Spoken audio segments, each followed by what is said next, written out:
Hello, everyone, and welcome to this slightly earlier edition of Whetstone Wednesday. So, imagine we may not have as many people joining live, but that's fine. It will still be recorded and be up on the channel.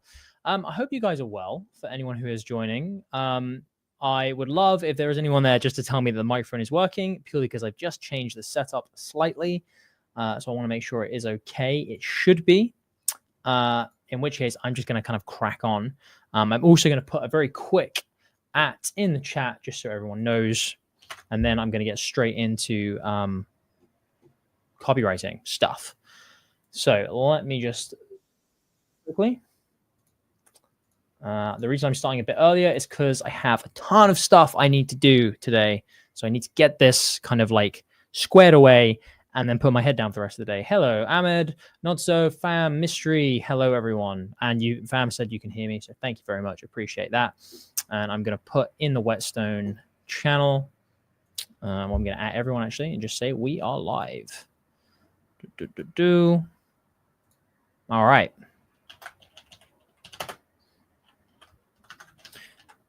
Early, live now. Okay. All right. So, for anyone who joins and is in the chat and has submitted copy, and I haven't got yours open, you're going to have to message me and ping me because I know we've gone live a little bit earlier, and then I will get it up.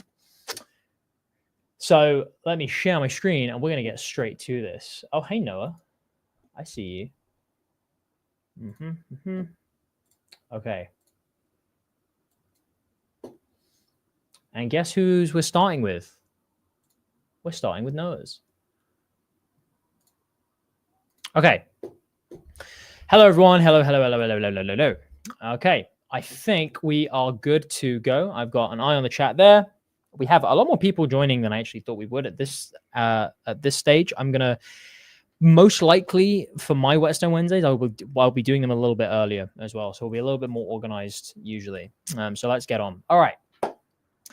So this was a submission from our very own Noah. And Noah, I've just written about you in, I wrote about you yesterday in an email that's going to be going out tomorrow as well.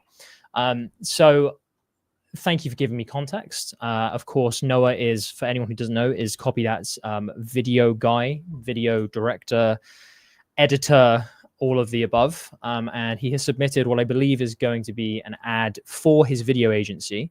And that's what I want to look at. So context, this is a meta ad for clients to work with Deep Dough Productions, a video agency focused on outside the box advertising. This video will be jam-packed with interesting visuals and filmmaking. Okay, and I'm guessing that this is the script is what I'm guessing here, right? Meta ad. So I'm assuming, yeah, so it's a video. Okay, cool. And my guess is, Noah, feel free to give context in the chat. I'm guessing that this is for your like video ad service, right? So like this is for like filmmaking generally rather than like music videos and stuff, is what I'm going to assume. It'd be awesome to get context on exactly who this is for, you know, if this is for content creators or it's for people who are making ads of their own. That would be awesome. But I will read it with those things in mind. I kept 95% retention rate for the first 30 seconds of this business's video, which brought them thousands of leads in the first couple of days of the launch. I'm going to show you how I did that in a second, but first I'm going to give you some context. All right, so I like what you're doing here with immediately opening a loop on something that you feel is going to be useful and beneficial for people. The thing that I don't think your thinking is wrong. I think you're thinking in the right way. Something I'm going to point to is, though, I kept 95% retention rate for the first 30 seconds. This very much depends on who you're talking to, because a lot of businesses and a lot of kind of, even if they're making videos, a lot of content creators and business owners probably aren't going to really know what that means, like what retention rate means, aren't really going to know if 95% is good or not, or if 30 seconds is a good kind of time frame. I'm not saying it's not going to be good, but this is where you need to kind of consider who are you actually talking to? You know, who is your one reader? Is it someone who already knows this stuff? My argument would be if it's someone who already knows that this stuff is needed, they'd probably already have a system or be looking for someone to do this for them. So I like the opening a loop on something you think is going to be useful, I don't think this is the strongest kind of message to open with. Saying which brought them thousands of leads in the first couple of days, like that's kind of more along the lines of being obviously useful to me, regardless of who I am or like what kind of business I have. However, if I'm looking for video editing and like video production and directing, is that going to be the first thing I kind of link to video production leads? Like maybe not. I'm going to keep reading because the more I read this, like the more I might kind of understand exactly who you're going for, and I might be able to pull some stuff up to the top. So I'm going to share how to do that in a second, but first I'm going to give some context. Copy That is a copywriting and marketing YouTube channel, which amassed a decent following over the course of a few years. We were setting out to make a smash viral video, even in such a small niche such as copywriting. We toiled for days writing copy and filming a super long course, which cost the business over $6,000 to produce. Everything was banking on this video working, but we knew it would. How? Because even though the video was hours long, we knew the most important part was in the first 30 seconds, and that's where 90% of my agency's efforts went. And no, we didn't use AI, not even close. You might be thinking, okay, so something I'm going to ask you here, Noah, is... oh, and your words in the chat, if you can type it in, who is this for? Like whose business are you trying to get? Are you trying to get course creators? Are you trying to, is it like, have you kind of nailed it down to a specific kind of business? Or are you just kind of saying, oh, well, I'll just go with whoever? Because the problem with obviously going like, oh, I'll just do whoever, is that that's such a wide net that I don't think this stuff is going to be relevant enough to enough people for that wide net to work, that wide net approach to work. Because usually what I want to see if I'm casting the net this wide, if I'm like looking for a video editor, I just want to see that I'm going to be working with someone who knows what to do, who's going to make my vision come to life. Not yet more people who need meta ads. So this is a meta ad for people who need meta ads, right? So like so in that case, one of the things I would kind of like question is if your offer is going to be about for meta ads specifically, I would be like, well, why are you telling me about like a YouTube channel? Because, my business is not a YouTube channel. We're selling candles or whatever. And we want like meta stuff.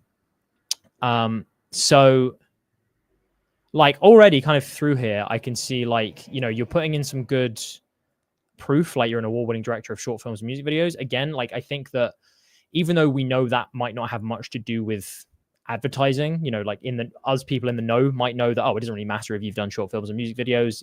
You can be a good advertiser without having those things. It sounds impressive for most people. So I think it's good that you're including stuff like that. And again, I realized the best use of my agency's abilities is selling to people online for companies like yours. Okay, so selling online. So it's definitely an advertising thing. So that's fine.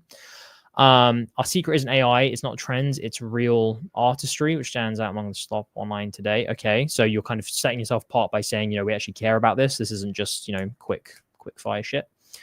And we're not some huge agency. We handpick our employees to make sure it's the best of the best and to make sure that you're getting like the attention you deserve is effectively what you're saying. We're looking to add 2 or 3 more businesses. You want to break the mold and stand on the internet. Okay, I like this because this is a gimmick of like, we only have 2 or 3 slots available for businesses, right? So I like that. And I actually think kind of like front loading that, almost having that somewhere near the beginning, I think would be like super impressive because it makes it feel scarce. You'll be in touch with me personally and you can apply right now before our client list gets too big. Okay. So I think you've got nice kind of gimmicks in here. You've got nice angles in here that I like. I think that I would rework this. I would rework the idea of this. And the first thing I think you need to get clear on is exactly who you want to target. Like, who do you want to talk to? Which reminds me, Noah, I actually have a referral for you, which came from this morning, and I need to give them your email. So that's just reminded me I need to do that. So there you go. You've already got potentially one there. But the reason I'm asking that question to you, Noah, like in the chat, is do you want to work with, for example, a particular kind of business, or do you just not care? I'm going to ask you that question first of all. So, and by a particular kind of business, I mean, would you like to work with like e-commerce businesses, like selling physical products, or would you like to work with other like online creators, specifically who are selling courses or coaching? And of course, I assume, like you said, you're talking about meta ads here, so you're doing meta ads for them. If you could answer that question, I don't really care that much, to be honest. Okay. So that's good because you don't care. I would say use the same philosophy that we encourage copywriters to do when they're pitching to people. Use intermittent niching. So like, first of all, just pick a niche, like a fucking niche that you like. Oh, I don't mind. That's fine. For example, e-commerce stores. Like just choose that, right? Like that's fine. That's easy. I like making shit for them anyway because they're physical products and they're easier to like work with. So you can decide who you want to choose, but let's just say you choose physical products. You can always make another version of this ad, which is for like course creators. But let's just say it's e-commerce stores. This opening is going to be so much more powerful if you say like, I like if you're looking for the best meta ads for your e-commerce store, then you need to watch this video. The hook can be as simple as that. Okay.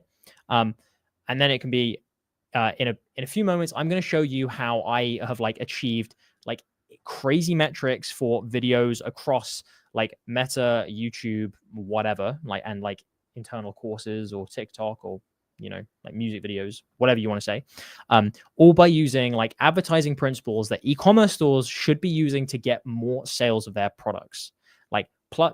And this is a completely done for you agency. And we're only looking for 2 more e-commerce stores to get on board because that's all the space I have. So I'm turning to Facebook to find the perfect clients or whatever. That is going to be far more hyper relevant to the kind of people you're speaking to. It's going to grab their attention much more quickly. You're kind of bringing one of the interesting gimmicks to the forefront of saying, oh, I'm only looking for 2. And I'd be specific. I wouldn't say 2 or 3. I would say like I'm looking for 2 more clients, or I'm looking 2 of the best e-commerce stores. You can say my roster is full, but I'm now looking for, the perfect e-com stores to partner with. Then you can start to highlight the benefits of working with you and just saying we're a small agency, which means you're not going to be like, handed off to some admin that doesn't know anything about your account. You'll be working with me directly, and you will be getting like clips of like this quality or videos of this quality, and then you're kind of flashing stuff up on screen. Then you can present your offer. So you've got some good kind of proof points in here, and you can bring up the fact that, there's so much slop out there nowadays just with AI and lazy video editing. I'm an award-winning short film and music video director, and I'm turning my attention to e-commerce. I've already worked with, and I don't know if you have worked with e-commerce stores or whatever, but you can say I've already worked with plenty of online businesses. And now I'm giving this like service over fully because I'm sick and tired of the generic, slop that there is. Instead, I want to create like true art with e-commerce videos that also perform, or e-commerce ads that also perform. Then you can lay out the full offer, which is you work directly with me. I have handpicked. My team is handpicked, so we can make sure that we're focused on exactly what your vision is. We won't stop until we get it 100% right. I'm here to help with all of your video needs. So if you need ideas, if you need like help with this, we take it from. We can do filming, we can do editing, we can do directing, we can do all this kind of stuff. You're going to know what you offer more than me, of course. That is going to be a far better kind of like layout for this thing, right? So that's kind of what I would recommend doing for you, Noah. I would definitely say like front load the call out of who you actually want to talk to, e.g. e-commerce stores. Lay out like what makes you different and what the major benefit is of working like with you, with some proof points, of course.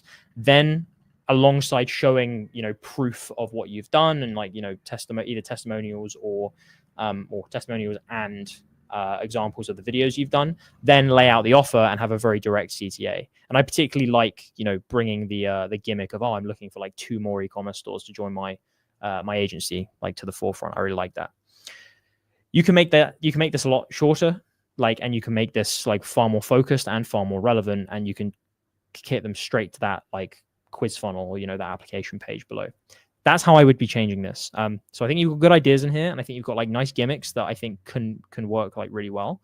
But I would say that you need to worry less about kind of talking about like a full case study at this stage, and worry less about a specific kind of, I know this isn't quite a promise, but worry less about a specific like implied promise, implicit promise here. Focus more just on the call out, the gimmick of wanting to work with them, and then laying out why you're great to work with, as opposed to a huge agency or AI slop.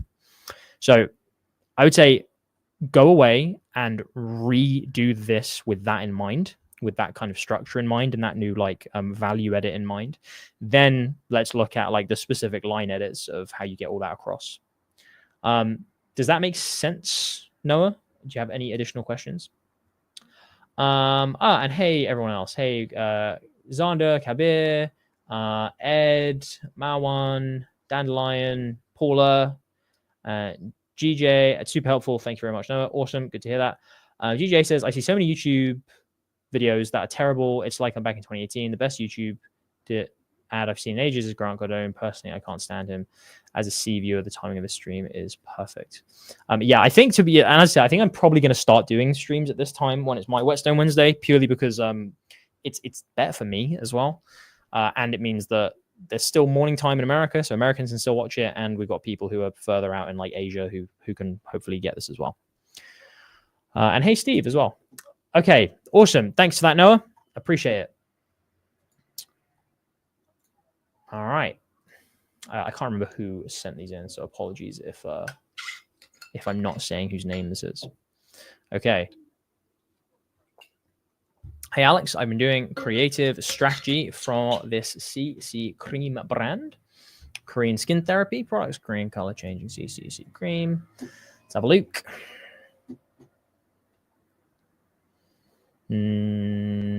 Cool. Cool. But we just can't seem to find new winning ads and would love your help on this. Our audience is primarily white women over 45 who want coverage. Their main pain points are foundation settling into lines, clinging to dry patches, and they want to look put together without putting on full makeup. Tested mainly AI voiceover ads. This kind of count, but it's starting to die down. Ooh, I love when I have an actual business sending stuff in. Okay, so let's have a look at the UGC first of all.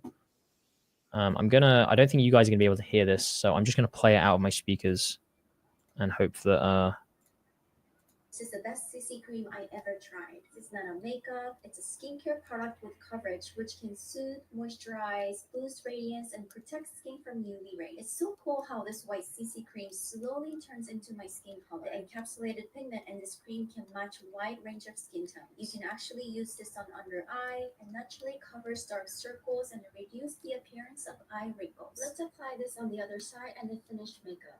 It covers complexion but still has skin-like finish and has tons of skincare benefits like boost of hydration, radiance, and more even complexion. I don't think it can get any better than this. So this is effectively just what we call like a one-shot benefit list, which is fine. And so it's a product-focused ad because it has what I call a product hook.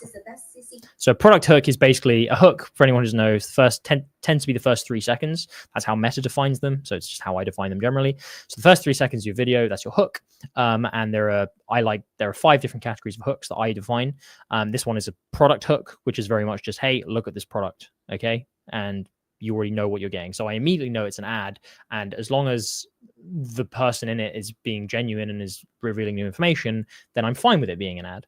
So let's just have a look at the first few seconds of this, right? This is the best CC cream I ever tried. It's not a makeup. This is the best CC cream I ever tried. So clearly this is someone who already understands what a CC cream is, and they're probably actively looking for one or use one right now. So like that instantly, for someone who is looking at this, looking for a product like this ad can totally work, right? I want to have a look at it. Is this just the My Korean mother-in-law was horrified by Western foundation, so she sent me this $35 CC cream. Warning, you'll never look at department store makeup the same. The makeup mistake aging Asian women never make. Okay, so here's immediately something I can tell you to improve these and to test on new things. I'll answer questions in a minute, guys. Someone says, why is the stream early? The stream is early because I fucking wanted it to be early. It works better for me today. This will stay up. This is going to stay up on YouTube. Okay. So all live streams, all like Whetstone Wednesday live streams stay up on YouTube. So the UGC ad in the Google Drive is doing good with around 21K spent to ROAS. Static ad is on the right, did pretty good as well. We mainly send traffic to PDP, so product description pages, but we've also been testing a few tutorials. Are there any kinds of angles or formats do you think we could test more of? We test a lot of angles on how the CC cream is better than foundation for mature skin because it has a lighter coverage and it also is made with skincare ingredients. It adapts to a wide variety of skin tones, feels more like skincare than makeup because of the ingredients, and it covers imperfections. AOV is 55, CPA is 30. Here's some ads we've been testing. Dude, this is amazing context. Thank you so much for this. So one of the things we always do, guys, is scroll to the bottom because typically the ads that have been running the longest are also doing the best. So flawless skin. So we've effectively got before and afters. No surprises there. This is the best CC cream I ever. Same thing. Cream is great if you've got oily skin. This is my skin with nothing on it. Now watch me put a real life filter on it. So one of the things that I would say is that you've kind of mentioned here that you've got pain points kind of down, like roughly what pain points are working and what people care about. Something I'd really recommend is being extremely direct and extremely upfront with each pain point. Okay, so isolating testing by having like one ad, okay, that is purely around one pain point. For example, you mentioned, what did you mention? Something about clean to dry patches, right? Okay. Now, I don't know if you've tested like this or not, like specifically, but something I would be looking at testing is just saying directly the first in the hook of your ad is just, like, again, I'm not an expert on like makeup and stuff like that, but, I'm sick of makeup clinging to dry patches on my skin. Okay. That's the immediate hook. All right. Because that's starting with a pain point that people are going to recognize. And then you don't even have to be too clever. You can just say, like, that was until I discovered this CC cream and it has been a lifesaver. Simply apply in less than 20 seconds and no more dry patches for things to cling on or whatever, whatever the product does. Just go with those beats of like direct call out to problem until I discovered solution. Here's an example of the solution. Okay. Like it goes into almost like a product demonstration. Okay. Then you end with a clear CTA. Use basically that 3 or 4 step approach, but really isolate your pain points and make sure they are kind of like one idea ads of like, we're going to talk about cleaning to dry patches. We're going to talk about foundation line setting in. We're going to talk about whatever else. This is where your research is super important. You need to really isolate those pain points and those desired outcomes and just make sure you're like, right, we're just doing this really simple ad just about this, really simple ad just about this other thing, really simple ad just about this other thing. And you have 10, 20, 30 different variants of that, each one of which is focused on a different pain point or a different desired outcome. Okay. Super direct. Hook is immediate. It's a call out hook and then go straight into like showing the product as well. And then the product's in action. That is going to help you to, first of all, work out which kind of immediate call out is doing best. And when you found, okay, these 4 are outperforming the others and they're actually doing really well. And let's say that's dry patches. That's being sick of makeup. It's being able to apply something really easily. And it's looking younger, but without the long skincare routine. Like say those 4 like call outs are doing really well. That's when you can start to iterate on those specific ideas. So remember, all these ads at this point are just really simple ones. Okay. Call out to the problem, introduce solution, show the solution action, CTA. Okay. That's all these ads are right now. Once you found the ones that seem to be working well, that means because the call out is so direct, it means that message is getting across and is resonating with people. So you want to take that message and then you want to iterate on the style of it. So you want to say, okay, let's do a UGC one, which is a bit more like high production, almost like a mini case study. Let's do like an unboxing one. Let's do a skincare authority one where we're like having an interview with someone who's an expert in skincare. Let's do a versus one where again, we're still, remember, it's still that same idea, that same message. So about dry patches or whatever, but the versus is like, eliminating dry patches, normal makeup versus CC cream, or like old CC skin cream versus new CC cream or whatever. The point is you're taking that like idea that makes sense and you're then putting it into a different style and you start to iterate on the ideas that are working, do a few different styles, and then you'll start to find things that scale. And then you'll go, the versus style is working really well. But I always like to test the ideas first. And I do that by keeping it really simple. Okay. So there's that kind of 4B ads. Hopefully that will make sense. Like I would worry less about the specifics of It's the best CC cream I ever tried. This is not a makeup. It's a skincare product with coverage, which can soothe, moisturize. I would worry less about the specific like lines of copy. I worry more about like, okay, are you hitting those big beats of here was the direct call out problem. Here's the thing that fixed it. Here's how it was fixed by this thing. And here's the direct CTA. Get a clear kind of route of testing done for those things first, then iterate. Okay. Then you can start throwing different styles in or making the videos longer or trying to cut them down or whatever. But I definitely think that AA said, what do you mean by versus style? Yeah, I mean versus as in VS or VERSUS. So, this thing, this other thing. So those are the things that I would be like looking at. Bear in mind, I do this. This is kind of one of my main jobs now is reviewing people's ad libraries and telling them how to iterate on these things. So that would be my approach. And from there, that's where you can start to like test on the other variables. Also for each ad, make sure you're running at least 3 different hooks as well. So 3 different ways of calling out to that problem. So one of the dry patches hooks might be, someone just talking at the camera and like pointing and saying, I was sick of dry patches, cream. I don't know what the fuck the problem is, but I was sick of like makeup clinging to my dry patches. Okay. Someone just saying that to the camera. Another one might be footage of like a close up of a dry patch and like a finger like doing that. And then someone getting kind of like angry about it with a voiceover. Another one might be someone like a bit of a bizarre kind of hook where it's still the call out, the caption on screen and the voice is still calling out the same idea, but the footage is like someone like squeezing like this massive tube of like makeup or something like that, or this big cream like throwing it on the ground. 3 different hooks, 1 ad based on 4 simple beats, and then isolate each idea. Okay, then when you found the winners, iterate on the styles. Hopefully that makes sense. If you have any questions, please let me know. I don't know if that was you, AA, in the chat, or if it was someone else's thing. But if you've got any more questions, let me know. Okay. Victor says, any tips on dimensionalizing your copy without being too personal? I feel like Facebook could ban my ads because I'm pulling the strings of my customers' heart too much. I mean, as long as you're not being, Facebook have a rule against what do they call it? Do they call it like overtly negative? I think there's something like that. They have rules against like overtly negative messaging where it's like, oh, you're fat and ugly. Like you don't want to say that, but you might want to say something, along the lines of, this is for when you don't want to like leave the house. Okay. For when you feel like you don't want to like leave your home, this is why, and it's having the same kind of thing. It's implying you're fat and ugly without saying it. Or like, my husband, or just have the a third person kind of perspective saying, my husband would turn away from me when I put the dress on, something like that. Okay. So that's fine. As long as you're not, being overtly negative and saying to people, hey, you fat and ugly bastard, then, you'll be all right. So don't worry about it too much.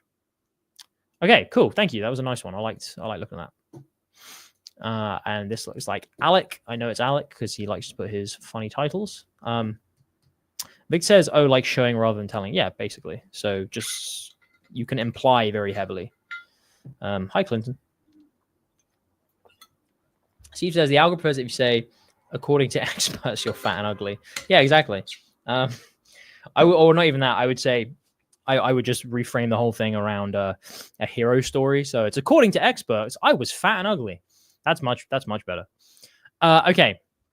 Niche copywriting. Product collection of videos teaching copywriting. Copy, online sales page / product page. Traffic comes from YouTube descriptions, Discord emails, etc. This feels like it's copy that's business model. Feel free to be extra critical with the copy. Oh, I will.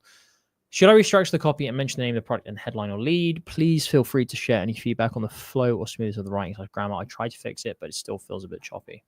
Okay. For copywriters who fear they'll be replaced by AI, nice call out. Speaking to a direct pain people are having, like a worry. Clear who this is like to. I like that. Fine. Exterminate AI fear. There are copywriters who are still making wallet-busting income. That doesn't quite make sense in terms of like the cadence of speech. There are copywriters who are still making wallet-busting income. I would just add There are copywriters who are still making a wallet busting income. Just adding a there fixes that. Without asking AI to write me an email. Learn their secrets to become the copywriter that AI can't replace. Okay, so there's a lot going on about this I like. Easy call out. Effectively the promise. I personally would cut this and I would make this the main part of the headline, because this and this are kind of all saying basically the same thing, and repetition legitimizes, and we say that a lot, but like in such a short space you don't need 3 lines all saying the exact same thing. So I would get rid of this. I think this is a nice like a call out. We might want to exchange it slightly, but I think this was the strongest line here. Like, learn, again, we have to change this a little bit so it makes more sense, but learn their secrets to become the copywriter that AI can't replace. Like, that is the interesting idea to me here. The copywriter AI can't replace. So I would just change it to something like, become the copywriter AI can't replace. Okay. And I might even say like cannot, with like not underlined or whatever. Or just can't underlined. So that's more interesting to me. I would say you could argue, I'm just going to turn my air conditioning on. Sorry if it gets loud. If it does, someone can just shout at me and I'll turn it off and boil to death. But like, I think that making this the main part of the headline exterminates the need for this line. And then also, I would then maybe question if this line is even needed and if we could instead make this more of a qualifier in a different way. There are copywriters who are still making a wallet busting income. And then I wouldn't say like there are copywriters. I would probably say like it's still possible to make a wallet busting income as a copywriter, okay, even in the age of AI. And then something on that, like as long as you know these like 1 simple rule or these 2 simple tricks or these 3 simple realities or whatever. Purely because like I don't think this is the strongest end to the sentence without asking AI to write me an email. Like, this isn't really something I'm worried about. This is something that it's like, do you see what I mean? There are copywriters who are still making wallet busting incomes without asking AI to write me an email. That the without in copy tends to be utilized for like something you don't want to do. You know, like, lose weight without exercising. Okay. Like, I don't want to exercise. So great. However, this isn't necessarily something I don't want to do. This is like kind of just saying, you know, people are doing this, but you don't have to do this, even though this actually makes my life a hell of a lot easier. So I wouldn't say without asking AI to write me an email, because I don't really think it's not actually showing me something I don't want to do. It's just saying, hey, you can still make money without doing something that's more convenient for you. That doesn't really make sense. So I would just say like there are still like it's still possible to earn a wallet busting income as a copywriter without, and then like whatever, or like despite AI's dominance, you just need to know 2 simple tricks or whatever, or 2 simple realities. Make that the head of the top of the headline. And this, I would either cut it or you could change it to be a qualifier in the sense of like, you know, if you're going for a particular kind of copywriter, for example, if you're going for beginner copywriters, or if you're going for, you know, people who have already been in the game a while, then I might change it to target them specifically. No says, I'd say the idea here is fine, just a lot of function edits. Would you agree? Like, yeah, I would say like function edits and line edits. Again, I think the value in terms of value edits, I like the idea. Like, I think you've crystallized it quite well. I just want you to like swap this around and edit it a little bit, just to give an extra reason for me to keep reading on. Like, I need to know it's going to be useful for me to keep reading this page. Okay. So hopefully that makes sense. Will you be replaced by AI? AI will replace copywriters. AI will not replace copywriters. I don't think that's the best use of that meme, because like usually this meme is used to convey, you know, a struggle, like the guy wanting both things. I don't think using a meme is a bad idea. Like, I see them get used quite a bit. But I would say cut this for now, unless you have a specific reason to use it. I just want to get straight on to like, well, what's the big truth that I need to know, right? Will you be replaced by AI? We don't blame you for feeling confused or even fearful right now. There are a ton of mixed opinions online about whether AI is replaced. Okay, here's an immediate problem I have with this. You're telling me here that I don't have to be replaced by AI. Now you're asking the question, will you be replaced by AI? It's like, well, you just told me I won't be. So this seems like a fucking useless subhead. Like, why would you? I'm now interested to learn the way I'm not going to get replaced by AI. So build on that. Imagine instead if this subhead was something along the lines of, like the difference between copywriters who will be replaced by AI and who won't be replaced by AI. Of course, you can make that a bit more concise, but you get what I mean. We don't blame you for feeling confused or even fearful right now. There are tons of mixed opinions online about whether AI is replacing copywriters, and our answer might surprise you. Well, again, you've told me your answer, so this is useless because you've given away the farm up here if you're going for this suddenly kind of build up. See, we've helped over 64,000 copywriters with a combined 45 years of industry experience, and we're here to warn you. So I'm guessing this is about copy that, right? Because that's like roughly the number of subscribers we have, and we say how we have over 40 years of experience. This makes it read as though these 60,000 copywriters have 45 years experience, so I would reword this. AI will certainly replace some of us, especially if you're making the mistakes we'll reveal shortly, but don't worry, we'll also show you how to protect yourself from AI. Okay, here's a problem I have with this, right? This starts strong because you are coming in with something that's very topical and very top of mind for a lot of people right now, which is I'm worried that AI is going to make my copywriting career redundant. You come in and you say that is not going to happen. Again, I would recommend adding as long as you know these things. Now I'm desperate to get to what those answers are, and I want to know, and I want to understand why you're able to answer this, and I want to understand why, what the differences are that you're going to put forward, okay? That's what I want to know. That's what they should be building towards. I'm just going to go around to what the CTA is going to be on this.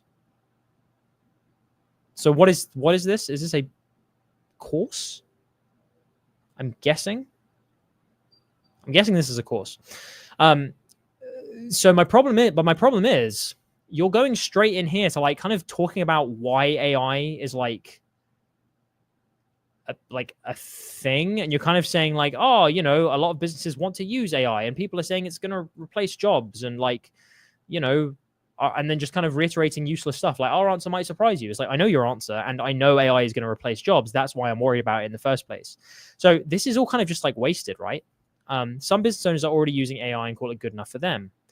Why? Because it's cheaper, faster, and less of a hassle than dealing with humans. As sad as that might sound for a scopper, you're kind of it's almost like you've started with something super interesting that feels like it's going to reveal answers to me. Now you're going back on what you've said and explaining things from the ground up and saying, oh man, a lot of copywriters are worried about AI, and they have good reason to be, because it's going to replace loads of us, and it's going to be this, and it's like when robots were introduced and the factory workers got fucked.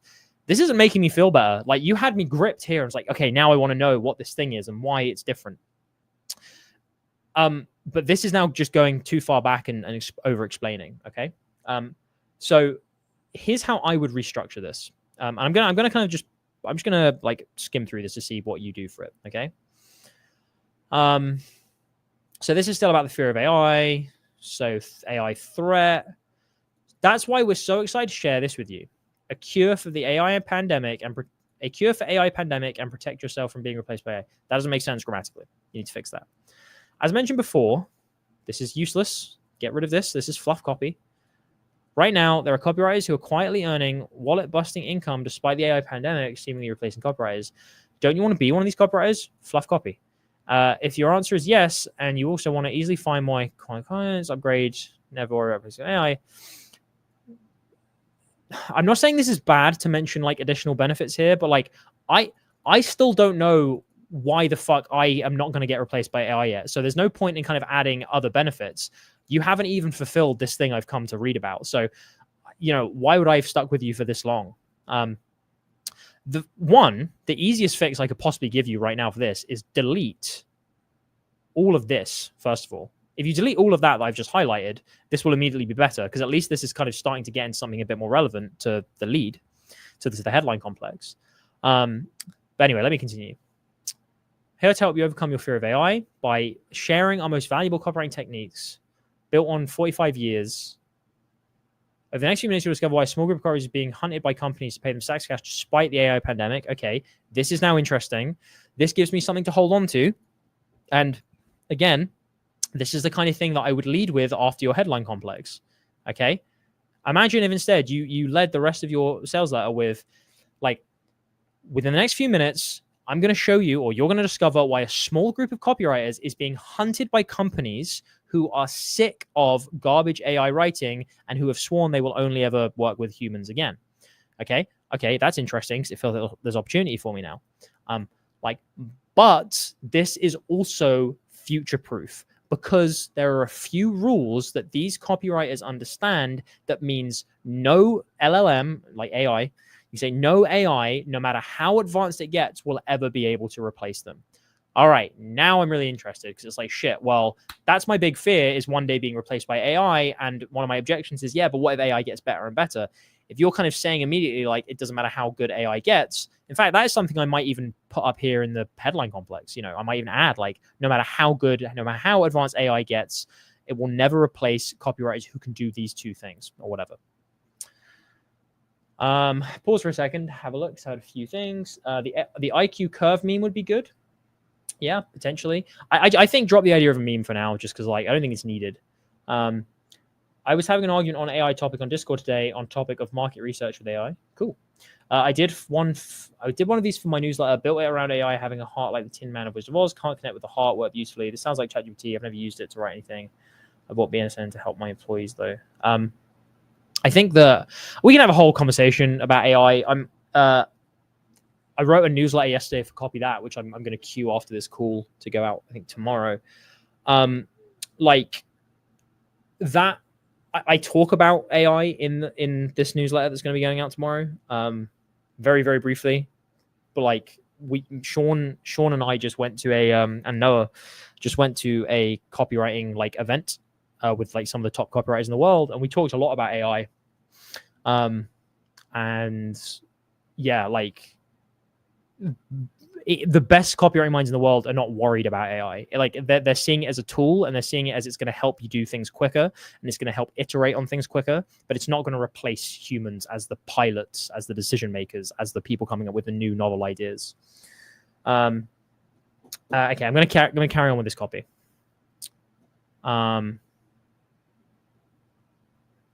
Why is it that only a small group is winning while the majority of others are being replaced? Okay, fucking fantastic. This is much better. So far, like your headline complex, you know, bar some changes was good. This is fluff that's not needed because it's just over-explaining things I already understand as a copywriter. And like you've got a few good nuggets in here that I want you to build on. We'll answer you with a question. How easily would a business be able to replace you if you're only interested in doing the bare minimum and heavily relying on AI to write me an email? The answer is in an instant. Even an unpaid summer intern or a business owner could probably pump out copy faster and cheaper than you. That's exactly why if you're looking for an easy answer, if that shortcut secret formula, then this course isn't for you. So it's a course. So again, like now all of a sudden you're introducing a course. You have not mentioned a course so far. I don't know that this is a product. This to me is so far just like almost like an article, or just something about. I might know it's a sales page, but like. This is just talking to me and promising me about fixing AI. Now all of a sudden you're bringing a course into it. It's like, well, you haven't even fucking told me anything yet. So why should I buy your course? So, and to be completely honest with you, Alec, like this is not, you've got a good kind. I feel like you went into this with a good idea, but like you're just not building on it in the right way. Like this is, I need something to hold on to here. You're now just kind of just deferring to the course, and you've not told me anything that feels worthwhile. I need something to hold on to, which proves to me that you're going to help me master the X number of elements that mean I'll never be replaced by AI. You need to come up with what those are. For me, for example, I might say something like the lines of like novel ideas for new products and new markets, because AI is terrible with that. And the reason AI is terrible with that is because of how large language models work, because they can only recycle and filter what has already been put on the internet. They cannot actually think. So that's one kind of like pillar I would be holding on to now. Like if you can write brand new ideas for new products, then you are going to do this super well. That means for startup companies, for companies who are launching new lines, for companies who are moving into markets they've never been in before, only a human can come up with these novel ideas because AI can only regurgitate stuff it's read before, okay? And then you can talk into the frailty of the large language model. You can put that in the sales page, and then I'd be like, okay, shit, that's a great thing. Now in my mind, I'm like, how do I learn how to do that? And that's when you can start teasing the course out to be like, we have packaged everything you need to know about how to master this into this course. And then you can break down the modules of why it goes into it. And then the second thing might be AI cannot prompt itself, okay? Like, even if you tell AI to come up with a marketing strategy and to come up with prompts for itself, it doesn't know what a good prompt is. And that means that if you can master like some level of prompts for the iterative basic copy, you can be the person who processes stuff really quickly, who takes over all of those crappy jobs. But that is just a small part of what you do, because you're the one who can master it just with a couple of prompts. And for the bigger stuff that AI doesn't know how to do, you can be the one who decides how to use it, how to put it into a bigger process, and when a human is needed, like when you need to lead it, okay? So that might be like the two pillars of, AI-proof copywriters. It might be new ideas, novel ideas for new products, new markets, and it might be like understanding or like learning how prompts can replace the people who used to be, the beginners or whatever, or used to be the content millers and stuff like that. So, Alec, I think hopefully I've given you enough here to kind of go off. I want you to kind of build on this as I want you to read this and be like, why the fuck would anyone give a shit about this stuff when they've already been bought in by this? Like, yes, there's a way to get around AI. What is it? You need to start building on this and then logically explain to them, this is why you're going to be safe, but only if you know these things. And these are the things we put in this course. Okay, so this is about inspiring hope, about dispelling fear, and then about setting up a real solution. Right now, this is just kind of like agitating and reminding them of why it's so shit right now and all that. And like, oh, AI is a threat. Like, that doesn't make any sense. And then it's like you're introducing other benefits before you've even spoken about like why you don't need to worry about AI. Okay, so work out why they don't need to worry about it first, put that into the sales page, and then build up to the course by saying, we show you how to do this in this course. Hopefully that will make sense. To do small groups being hunted by companies, that fearful statement is consistent with the early hook. Do you think it's a good idea to run cold traffic from a short Facebook ad to a long sales letter on Google Docs to promote a book? I tried something similar with a client and the results were poor. That's too big a question. It completely depends on what kind of Facebook ads you're running. It depends on what the book is, depends what the targeting is like. Like, it certainly could be a good idea. Might be a good idea to like test that. But I think that thinking about it might be a good idea. That comes down more to like who you're targeting and what the idea of the ads and the sales letter are. Okay, so I would imagine that the bad results probably came from one of the assets not being right rather than the strategy. Mind giving away a free slots review copy? No, because if I did that, I would be here for ages. That was Glenn Fisher's event. I'm not putting the comments up. Sorry, guys. That was Glenn Fisher's event, right? Saw his post. Damn, I'll definitely attend one of those in the future. Yes, that was Glenn's event. It was very cool from our friends at The Fix. So Nick O'Connor and Glenn Fisher and John Ford. Really fun. Just a great time. I'll be sending a bit of an email about it tomorrow.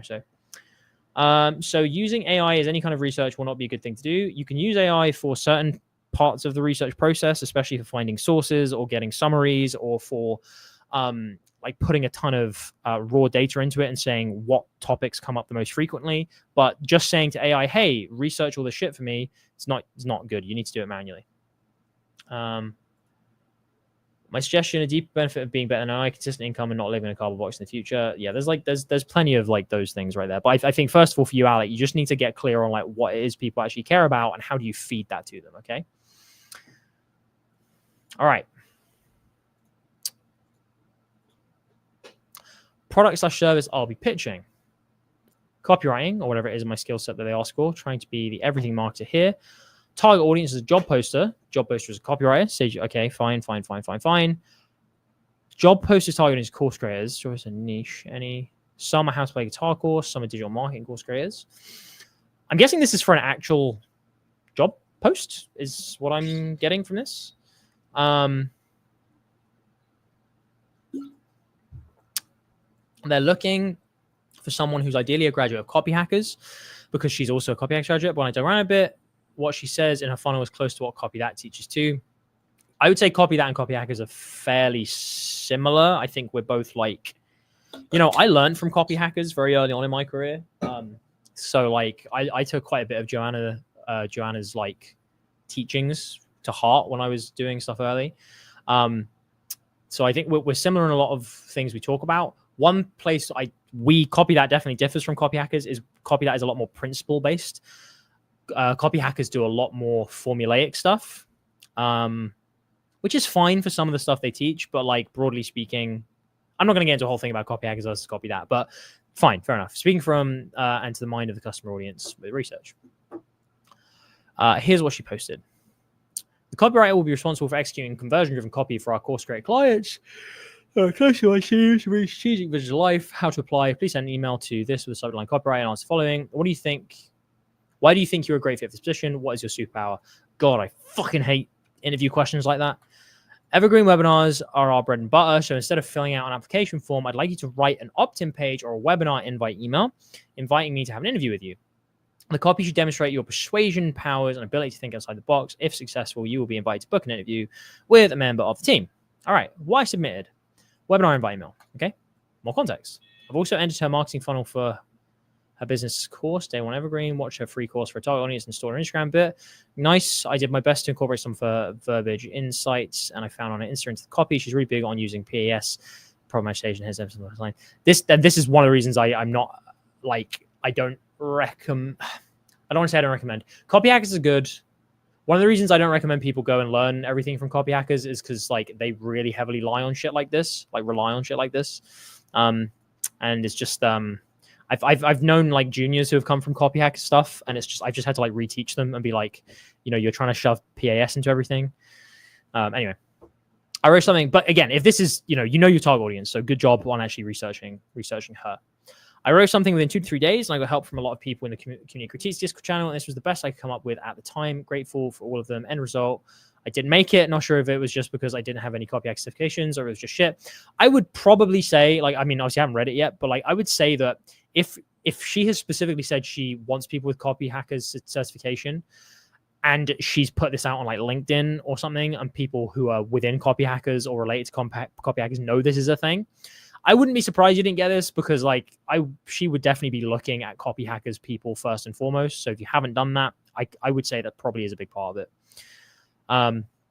I'd like to at least know how good bad this is. As comfort, I tell myself what you guys will say. You don't have imposter syndrome. You're just not good enough yet. The yet gives me hope. Here's the copy. Subject line, copywriter, pre-header. Haunting the funnel, how past buyers write better copy. Okay. By pre-header, I assume you're talking about the sub-subject line, the preview text, I'm assuming what that means. Haunting the funnel, how past buyers write better copy.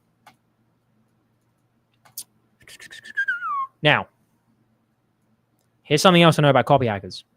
Copy hackers write very, very benefit-driven copy. Very benefit-driven copy. Not a bad thing. Often a good thing. Haunting the funnel, how past buyers write better copy is not immediately beneficial to me in an obvious way. So the first thing that I would say if I was Abby and I was looking at people who are trying to get me to sign up to an interview with them, this is almost a bit little, it sounds bad, but a little bit too what's the word? What's the one I'm looking for? Not intriguing, not tangential, lateral. There's a little bit too lateral. Haunting the funnel doesn't mean fucking anything. That doesn't mean anything to me. I know you can say it's intriguing.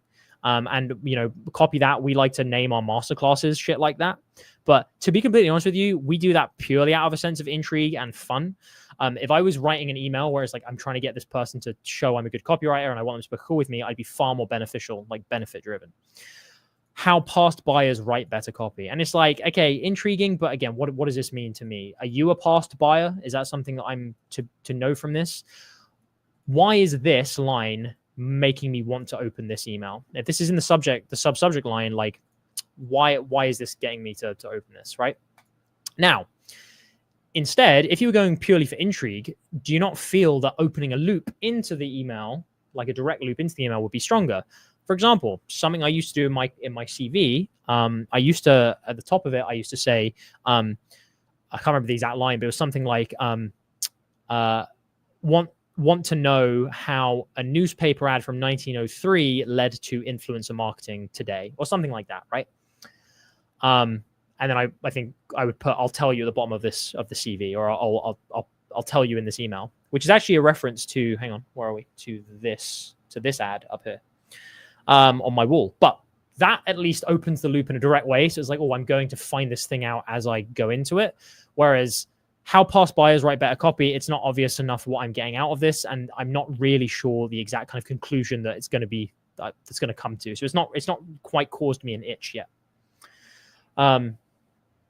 AA says, what kind of preview line would you use? Can you give an example of what you mean by benefit driven in this case? So, for example, when I say benefit driven, I mean, first of all, ask yourself the question, like, why are they two levels of this? Why are they looking for a copywriter? Like, what did they talk about in the brief? For example, they're looking for someone to write, did they say VSLs? Was it something like that? Or webinars? Okay, webinars. They're looking for someone to write webinars. And then number two, just think about like what they're going through at the moment. It's going to be super fucking annoying for them to, you know, go through all of these applications, right? Because there's a lot of copy they're going to have to read, because I imagine a lot of people applied. So there are two places that I imagine I could like scrape benefits from. So like one, you could just say, a subject line being copywriter, your preview could be something along the lines of, you know, for the guy who did this, I assume it's Red. Yeah. So for Red, like this may not be relevant because you may not have done something like this before, but you could just say something along the lines of like how my last webinar like earned $25,000 in 2 days. Okay. That's benefit driven because it's implying that I can help her do that. All right. It's related to the reason that she is looking for someone. Okay.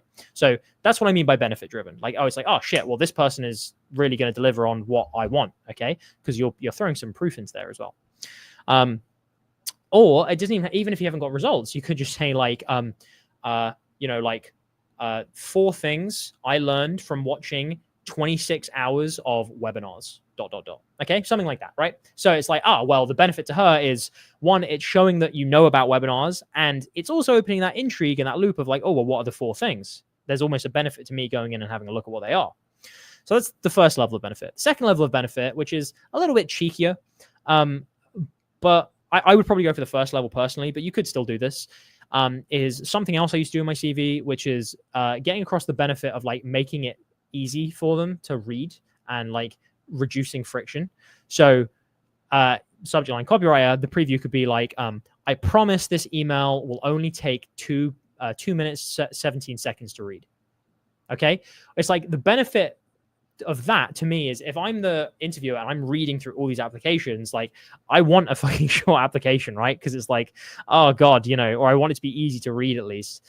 You could even just say like, I promise this application will be the easiest one you read today. There's a benefit to me of going like, oh, well, actually, I want to give this a look then. Okay. Which is being slightly cheeky, slightly personality driven, but there's a benefit of, oh, well, I want to get through this easier without friction. Hopefully that makes sense. AA, please tell me if it didn't. Red says, got it. I could have put the loop in the preview / pre-header, something like how this past buyer can write better copy for your clients. Yeah, like maybe something like that. But again, past buyer, like I don't know what that means. Like I don't know if you're talking about me specifically as the interviewer. You know, and if you are, like if you're talking about like me as the interviewer, you've bought something from me, which I know you said you went into their funnel. I would fucking use the name of their program, their course, okay? Because that's specific, that's hyper relevant. Like imagine, I don't know what the name of their like thing was. I'm sure you said you went into their business course. Okay, let's just say it's called, I don't know, like Dingo Business, right? Let's just say her course is called Dingo Business. Imagine instead of this said, like the subject line was something of like, why Dingo Business like forced me to apply for this, or like why, or like the 3 things Dingo Business is doing correctly. Okay, then at least that's like hyper relevant to me as the interviewer reading it. Do you see what I mean?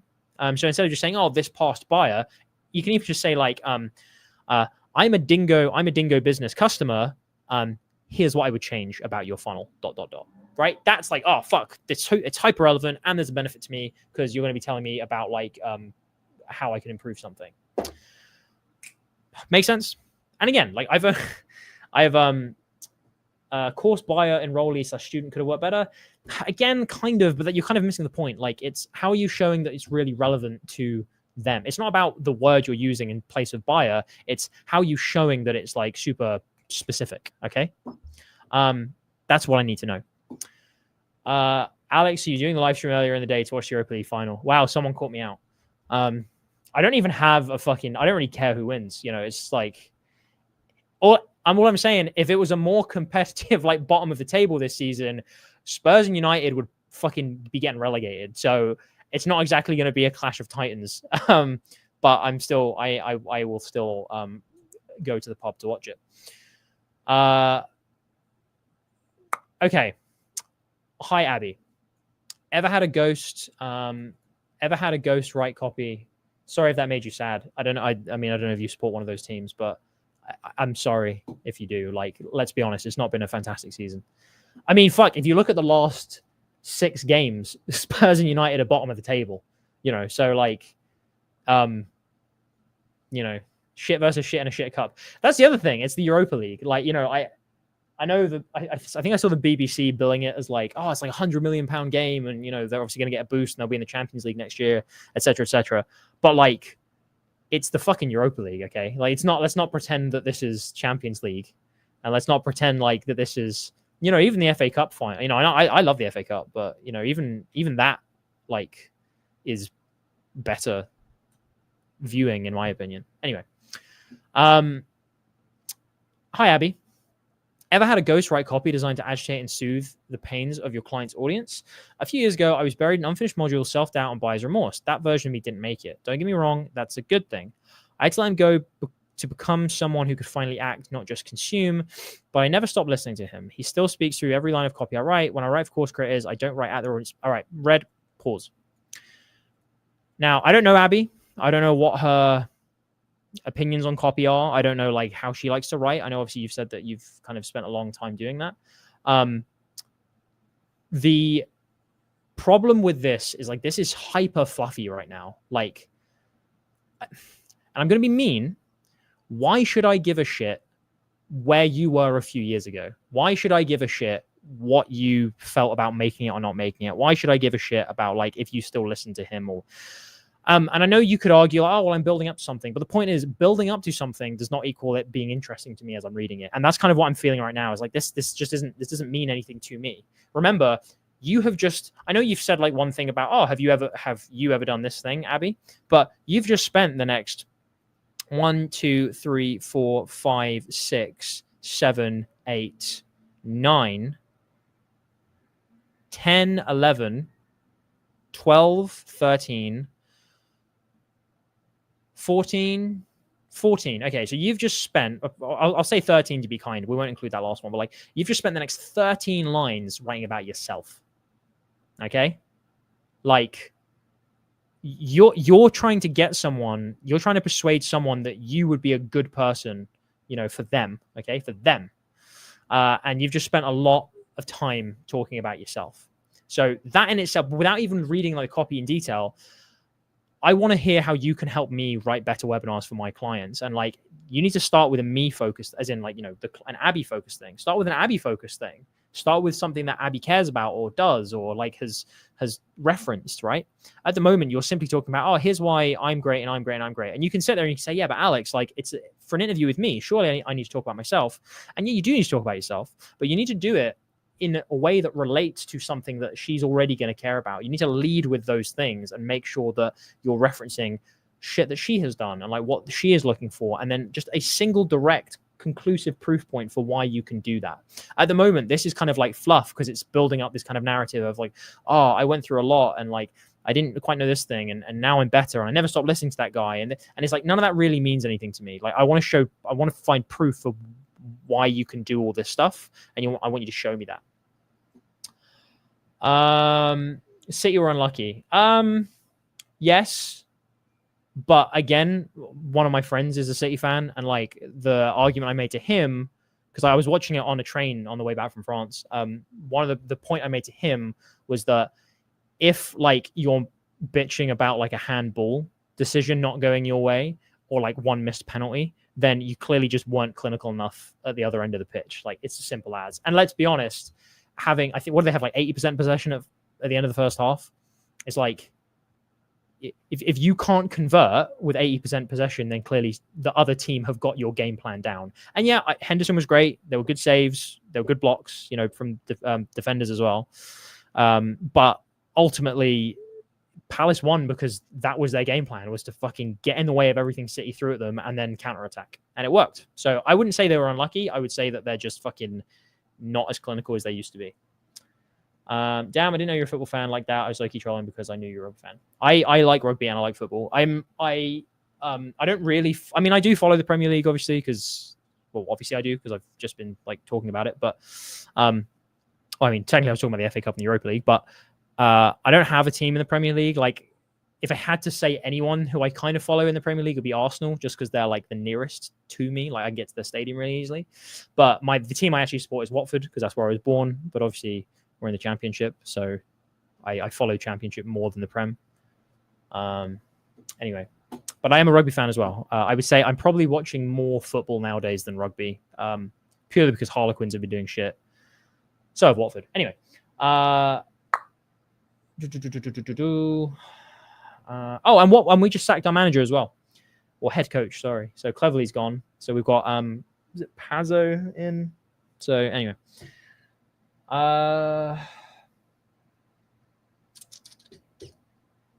Damn, this is what I was trying to avoid. My goal at this point was to get her to see that I was their target audience. Didn't say Chris Bass is over, but I'll say Dales also.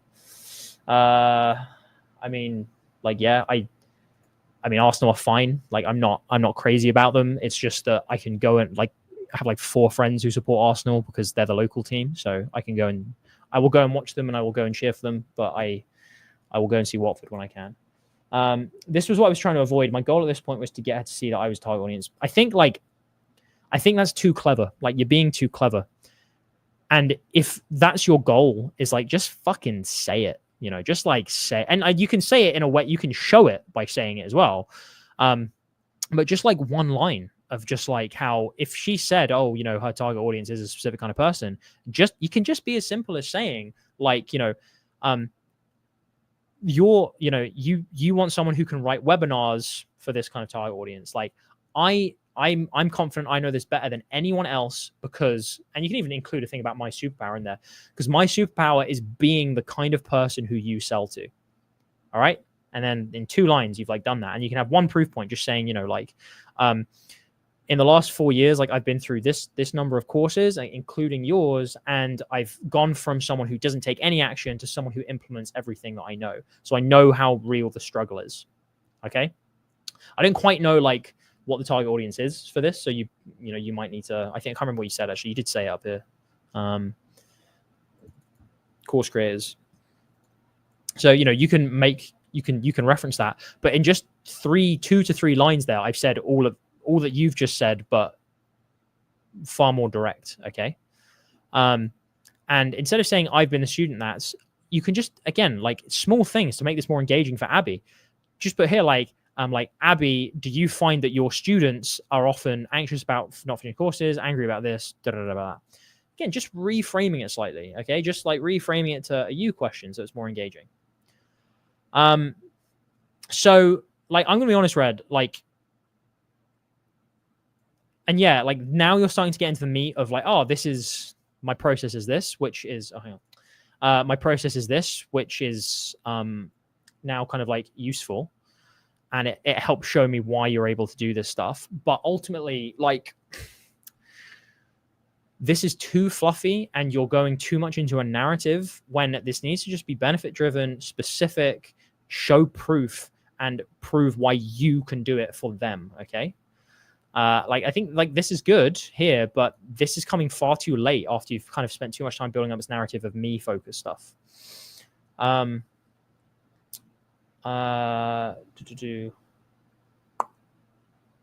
I sent you a reply to one of your CT Daily email guide. Anyways, the reply was like this: I'm really big sports fan, MMA, football, cricket, and much more. Will it be a good idea to switch to that niche? Oh, yeah, again, and guys, if you send us emails, we try and get back to emails as quickly as we can, but we get a lot. So, and it's only us that answers them as well. It's not like we probably should start using a VA for that. Anyway, dude, if you're interested in that stuff, then fucking go for it. Like, just do it. Like, why not?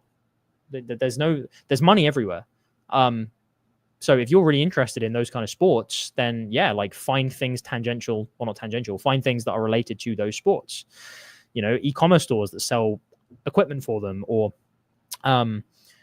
service providers that sell to like football clubs, or people who run themed birthday parties around those kind of things, or MMA fighters who are selling particular courses or supplements, or, you know, shit like that. Go for it. Okay, so Red, do you have any more specific questions about this? Because I think I've said kind of what I can say without getting kind of into the really nitty gritty of looking at every single line. I think like that's the big thing for me, is this is just not it's not you focused enough. It's not specific enough to like why you can actually do this like job in terms of like pointing to results, pointing to things that matter to Abby as the interviewer. And it's just a bit too winding. You know, I want more kind of like, I want more beats that I can hit on this that are interesting to me as Abby, you know, and hopefully that makes sense. So Red, if you have any other questions, please let me know.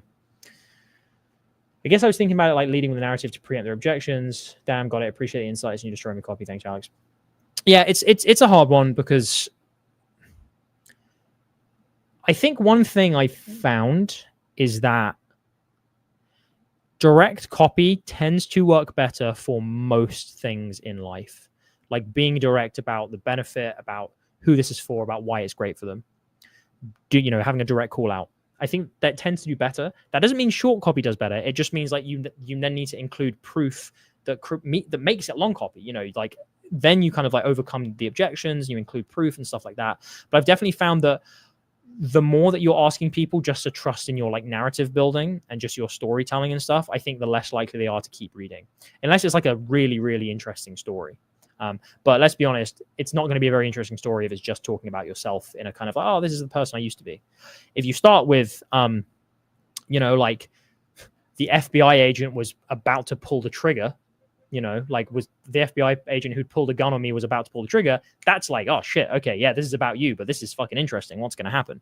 But just saying like a few years ago, I was buried in unfinished modules and like, oh, I wasn't doing too great. It's like, well, who cares? Everyone has those problems. All right, hopefully that makes sense. And again, I don't mean to rip you apart, Red. Just as with everyone else, I'm not ripping you apart. We can always improve. All right. Ooh, it's a multi-tab doc. I fucking hate these because like I never use them. So like, anyway. Dip. I saw someone else ask earlier about what was my dip. I'll see if I can remember that question because I didn't answer at the time. All right, Alex, could you please do a video on the best actions that financially reflect on an e-com business's revenue the fastest, maybe in your channel? I mean, I can tell you right now, like I can do a video on that as well. I have a whole list of low-hanging fruit, which I will not reveal all of them because some of them are my secret weapons. But one of the things is just email more. Just set up fucking automate sequences and send out like daily. And if they don't want to do that, then every other day emails that are useful and that encourage people to buy. Just fucking do that. Makes it so much easier. There's other stuff, but there you go. Anyway, Dip. Dip is a cleaning brand that creates safer, more sustainable alternatives to conventional household cleaning products. They're committed to eliminating harmful chemicals, blah, blah, blah, blah, blah, blah, blah. Website, we are DIP.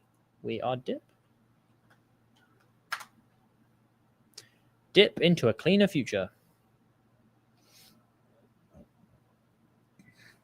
All right, cool. Reader, middle-aged British woman, 35, 60-year-old, environmentally conscious, health-aware, and increasingly skeptical of traditional household brands. She's at a life stage where she's prioritizing wellness and values over convenience and brand loyalty. There are 3 UGC meta ad scripts in total.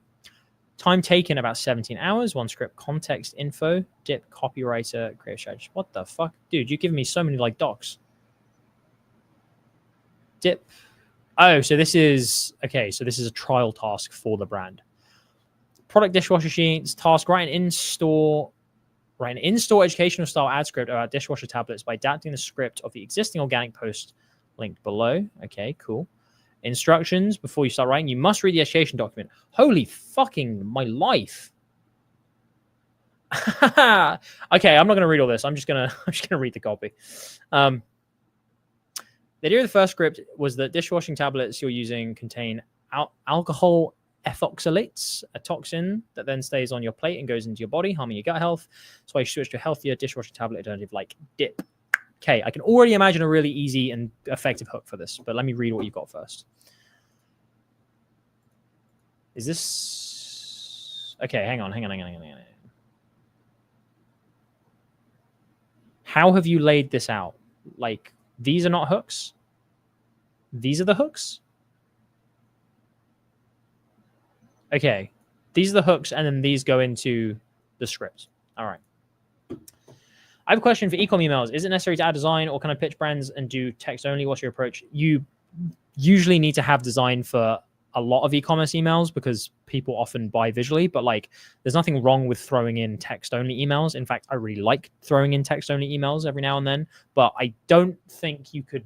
I mean, you could probably, but like most brands are not going to want to build a text only email sequence. They're going to want other stuff in there as well.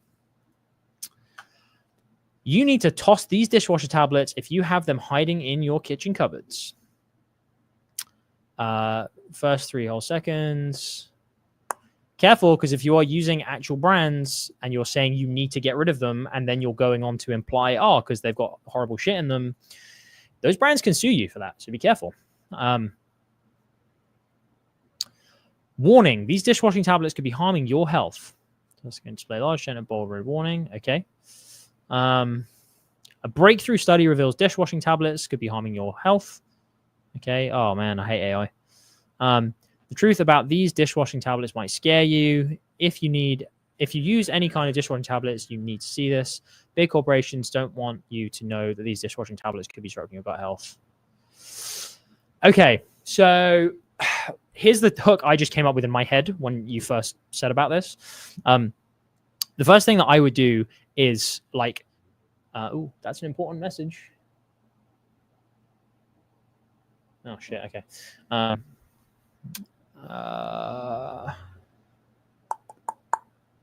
Cool. Anyway, what was I saying?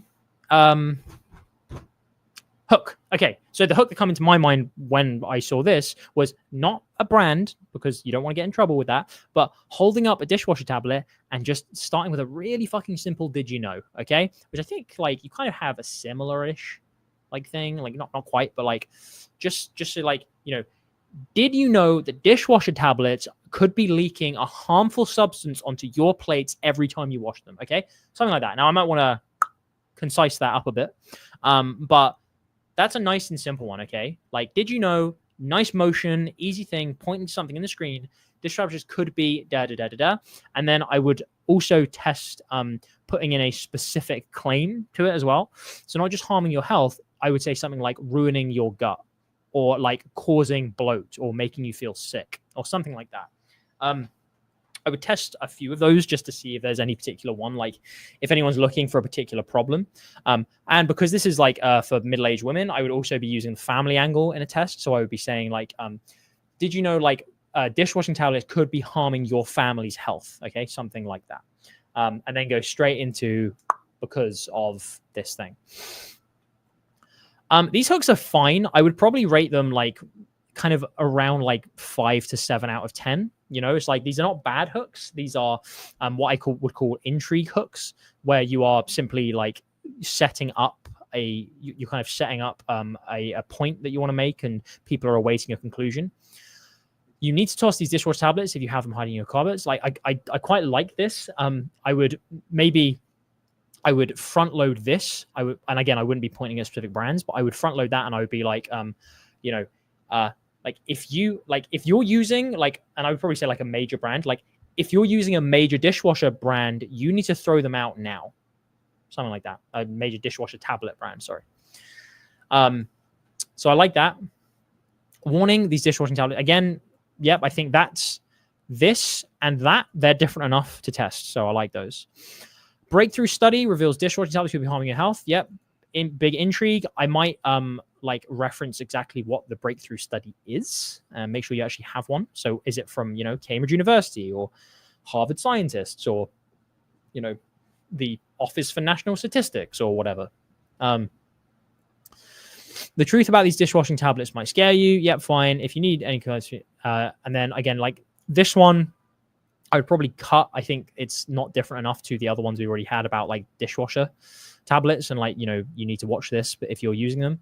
Big corporations don't want you to know about these dishwashing tablets that could be disrupting your gut health. Like, yeah, okay, that's fine. And again, gut health, that was the only other note I had, was gut health is another hook. I would really front load that. I would be like, you know, your gut health like could be in tatters or could be in like whatever, you know, your gut health could be whatever, or just gut health erodes when you use like these dishwash tablets. Or like, is the reason behind bad gut health actually dishwasher tablets? You know, so like something so like fucking what and like intriguing and almost bizarre. Those are good hooks. So again, I would say you've got like between kind of like 5 and 7 out of 10s here. I think they're pretty decent. I would just be saying front loading things that you think are going to grab attention more quickly, e.g. gut health. And then also being a little bit more specific about the problems that watching this video is going to help you to fix.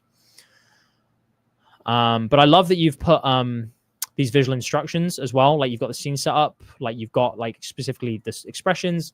Good, nice. You're making this nice and clear for people. I like it. Good work. I'm probably only going to go through one of these scripts because I don't think I'm going to have time to like do all of these. So let's just go through this top one. I'm going to guess you've probably used dishwash tablets to keep your dishes clean. They work because they break food stains down at a molecular level, and so it rinses off easily. Except most dishwashing tablets contain toxic ingredients that can leave residue on dishes you eat and drink every day. If ingested, that residue can disrupt your health. All right. Could you please go through the second script then? I can go through the second script. That is fine. Let me go to the hooks for the second script first.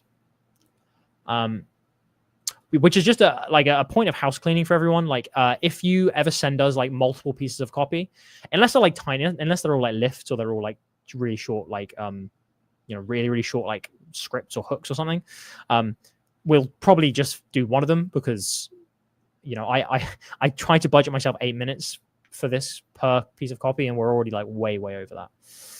All right. Urgent warning if you use laundry detergents like these, especially if you care about your hormones. Okay. If you plan on having children, stop using these laundry detergents. My laundry detergents can't cause me any harm, right? Wrong. Please listen up. Okay, so classic kind of bullet styles here. The truth about what laundry detergents like these might be doing to you will scare you. Big corporations don't want you to know about these laundry detergents might be disrupting your hormones. Who else knew laundry detergents can do this to your hormones?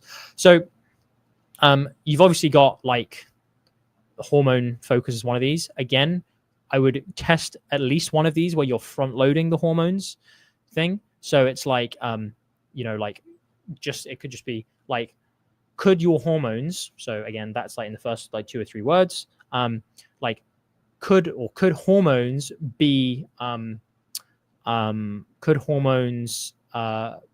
like destroyed, or could hormones be whatevered by laundry detergent? So it's like, and again, for something like that, and I've seen this happen again and again, for these kind of hooks, like you want it bombastic and you want someone kind of almost doing like a weird face and a weird voice and a weird expression and like staring at the camera just to grab attention. So instead of just someone sitting back there going like, you know, can't even fucking speak. Could your hormones be destroyed, or like could it be your hormones are being destroyed by laundry detergent? It's like not that. It would be something like, you know, could it be that your hormones are being destroyed by laundry detergent? And then it's like picking something up, pointing at it, fucking flashy, and then you have like text on the screen to mirror what's being said. That's going to help as well. That comes down to more to style and like how someone's performing it, but something to keep in mind. So anyway, I would front load the hormone angle on at least one of these hooks. Again, plan on having children. Like, interesting. My gut tells me I don't think that would like work massively, because planning on having children is like such a kind of future thing, and it's like, well, it's not a problem I have right now. If it's like trying to get pregnant, that kind of makes more sense, because Facebook is going to show that more to people who are specifically, you know, looking for, you know, pregnancy enhancing, you know, products. So that might make more sense, because you can say, oh, this is harming your chance of getting pregnant. But if it's just like, oh, if you're planning on having children, stop using these because It's bad for your family. It's too much in the future. Classic bullet, I would say, like, it's okay. You can test it. I would say, to be honest, like, it's probably, hey, I know them.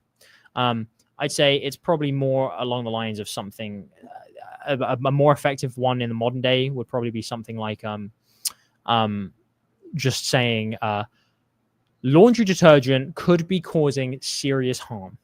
This is why. Okay, it's like you're just making it shorter and it's basically saying the same thing. I would cut that one. Too similar. Again, you can use this big corporations thing. And then I would also say try and bring one of these hooks in from the start. Like, kind of one of the ones I said, like, did you know that dishwasher tablets could be harming your et cetera, et cetera? I'm going to assume that, like, the hooks, the script 2 is more about hormones is going to be my guess. I don't know that yet, but let's have a look. Script 2. Did you know that the chemicals in your detergent can stay on your laundry and absorb into your skin? Okay, now think about it.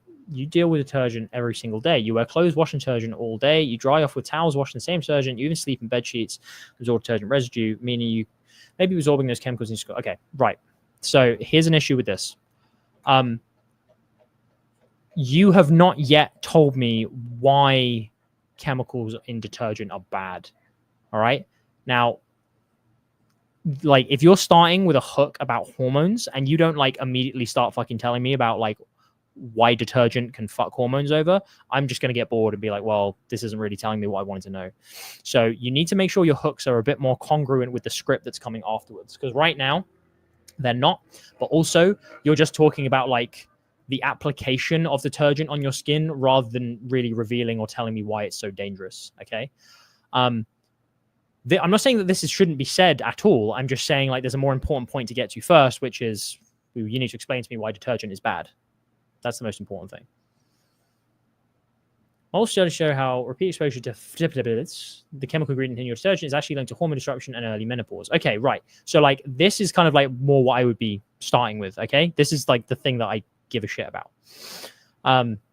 You're giving the real reason why, which is a good. However, pertelepates, however you say that, and endocrine system. I don't know how to say these things.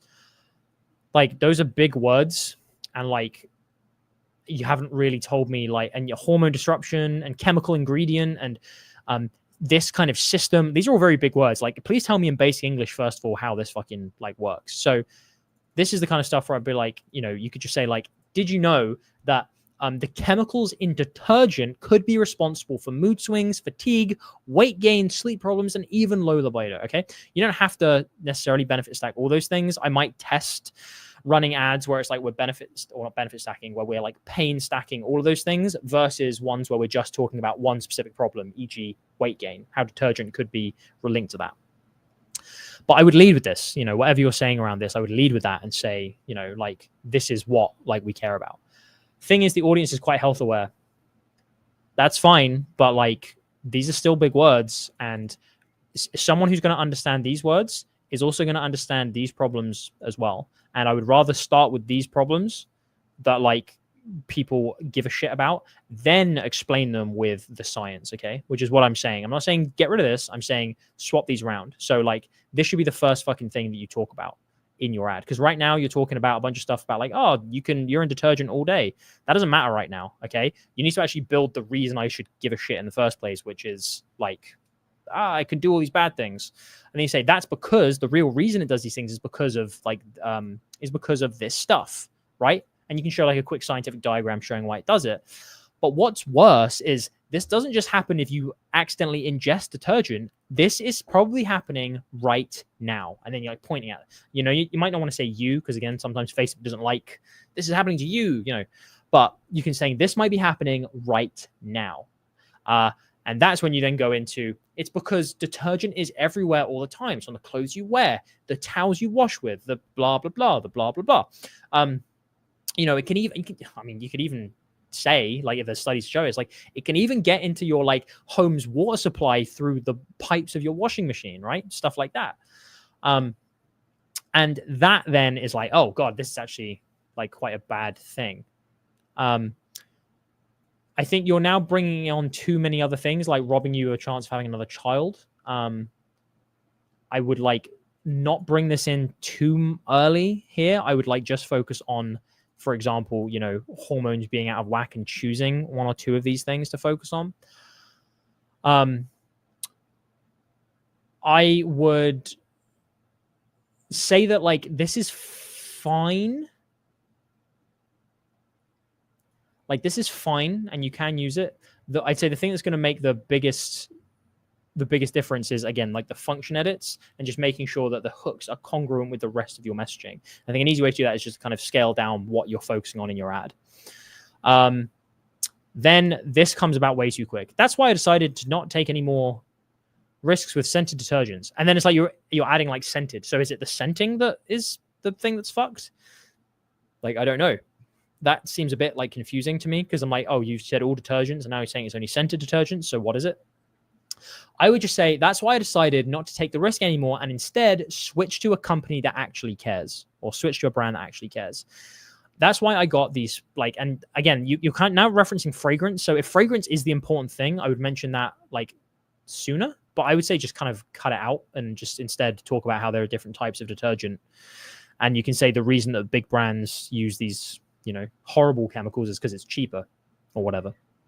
Like that's why I decided to move to a brand that actually cares. Whatever, like the dip, like it may cost two, you know, I wouldn't say they cost 2 pence more. Yes, because that's kind of like almost framing it as a negative. It's good you're acknowledging an objection, but I wouldn't frame it as a negative. I would say something like, you know, they cost just 2 pence more per sheet. Okay, now I'm switching it into, oh, it's actually not that much. It's quite a good thing. They cost just 2 pence more per sheet, and they don't include any of the harmful chemicals that, you know, that we've just discussed that cause these horrible like things. That means zero hormone disrupting chemical. Again, you need to make sure you can actually say all this legally and that it's all true, of course. And then you kind of just like tacked on at the end. Plus, it cleans better because of its new 3-in-1 formula. Fucking just, you know, like, yeah, that's probably not going to do you any harm, but it's just kind of lazy just to tack it on at the end. I would say really you want to focus on the fact that the big thing you're fixing here is that they're not going to have any, you know, harmful chemicals absorbed into their skin. Okay. So that's what I would say. Hopefully that makes sense. If you have any more questions, please let me know. And give me 1 sec because I just need to send one quick thing.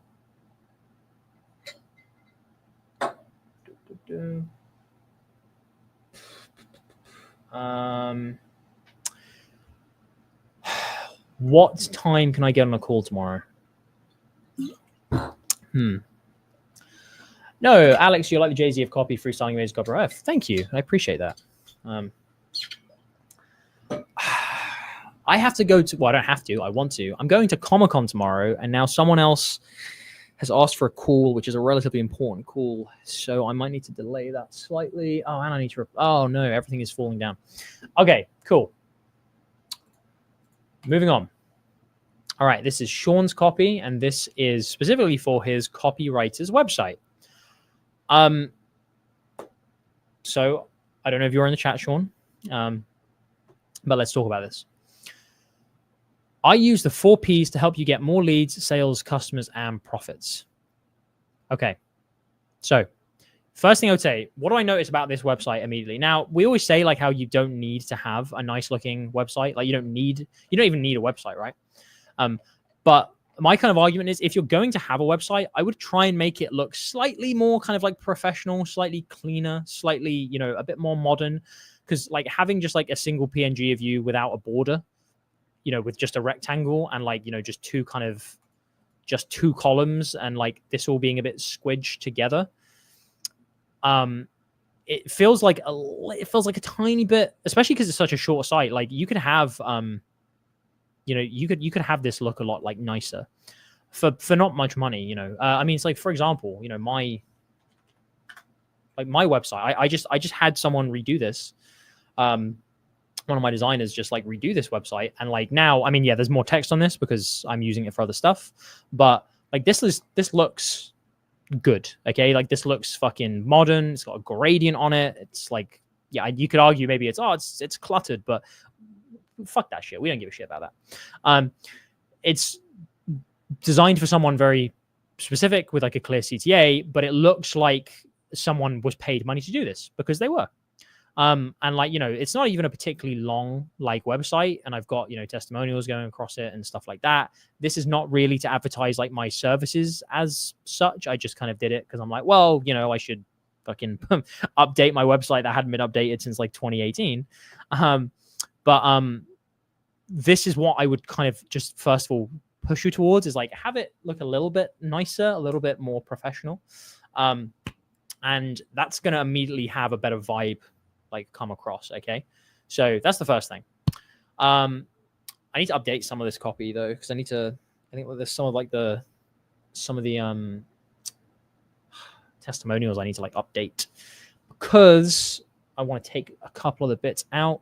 Anyway. Oh yeah. And head to alexmyatt.com if you want to get free advice on how to become an e-com consultant. Although for people who are watching Copy That, it's probably more likely you want to be a copywriter. So in which case, stay here on Copy That.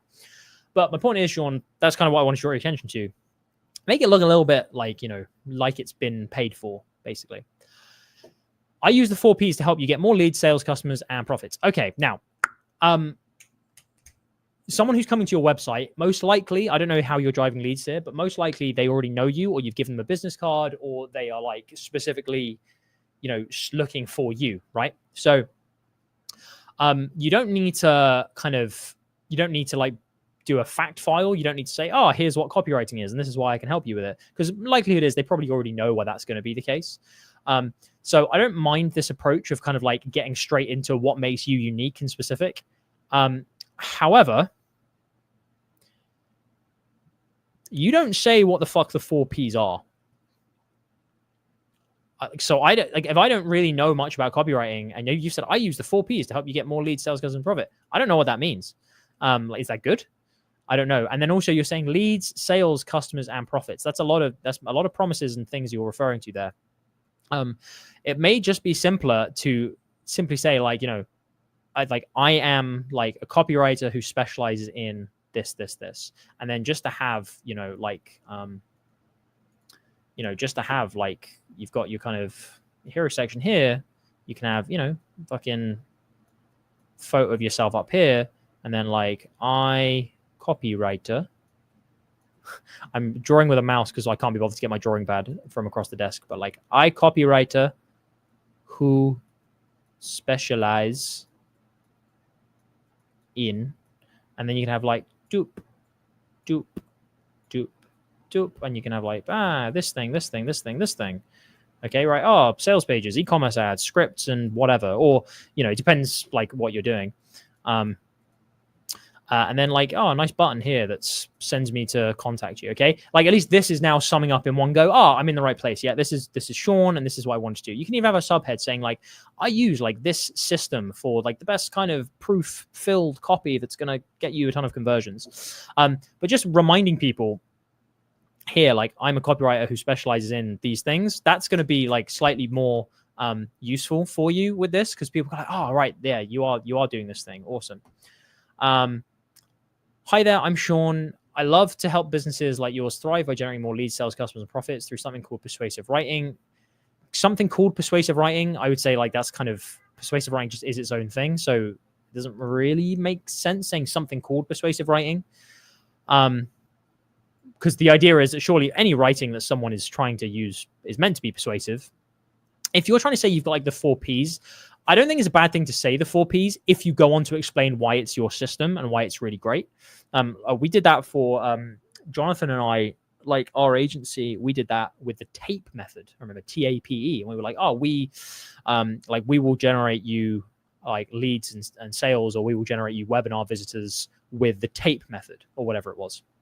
And then we would explain in our video sales letter, like what the TAPE method was. So you can redo this page like that, saying, like I use the 4 P system for copywriting to help you generate more business. Okay. Like, and then you can say through something called like the 4 Ps. The 4 Ps are the reason that I have like helped businesses this. And the other important thing is, again, like going back to mine, like I have examples of like the brands I've worked with.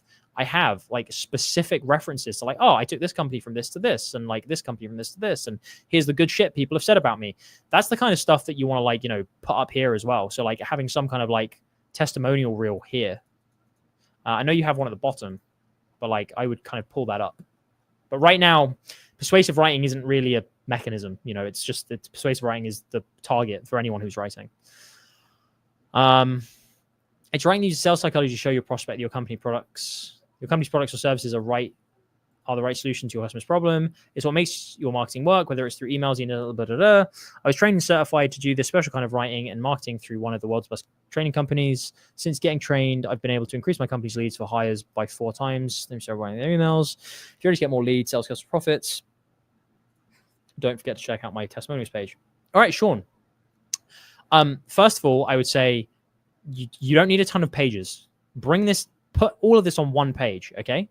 Like forget FAQs and testimonials and about Sean. Have all of this on one page.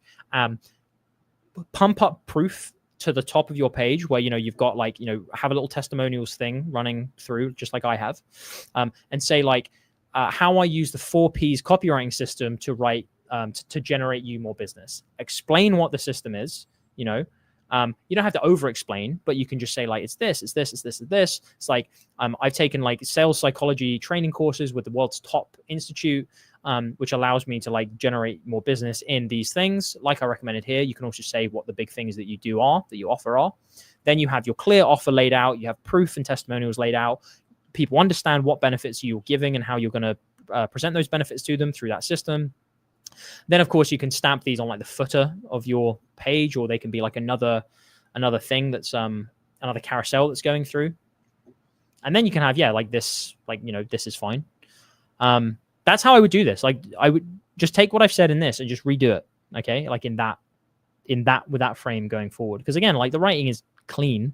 You just need to make this look a little bit more professional, be more direct with your offer, and have proof kind of a higher up. Okay. Do you plan to do e-com or maybe dropshipping content in the future? I do. That's why I updated my website. Just because like I've been asked by loads of people to do shit. To be 100% honest, I am contemplating offering like one-on-one coaching for like e-commerce stuff. For not like to beginners, but to people who like can afford, like $1,000 or $2,000 a month, and they want like an hour-long call a week or something like that. Because I'm getting asked a lot about it, but I cannot justify the time to like do that unless I'm charging a shit ton of money for it. So I'm considering doing that. If people are like keep asking, I'm not going to advertise it just yet. But that's why I started this email list. So at the very least, when I get time, I can send out free shit and I can make a free video. But we'll see. I did this just so like this is the website is updated. Okay, cool. All right, 1, 2, 3, 4. We got 4 things left. Hi, Alex. I'd love your feedback on the following email sequence. You know what? I'm actually going to reply to a message quick. I know this is super bad for attention, but I need to reply to this message. And I need to check my calendar on my other screen.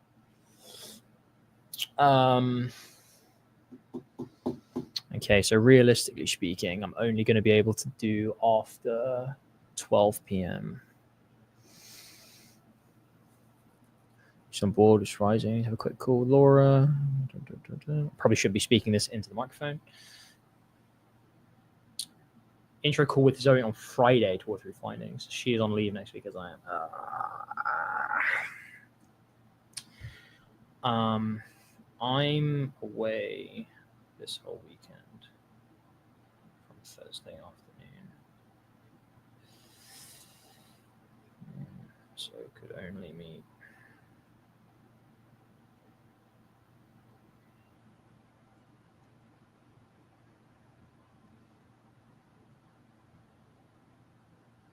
tomorrow. So I'm sorry, live streamers. I just real work calls. So can I do 12 p.m. call tomorrow? Can't do. Probably can't do Friday because I'll be in a conference call with No Wi-Fi.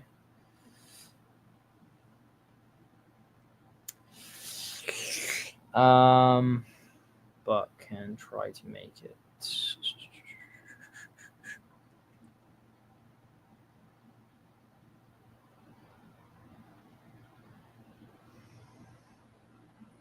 Might be best when we're all back.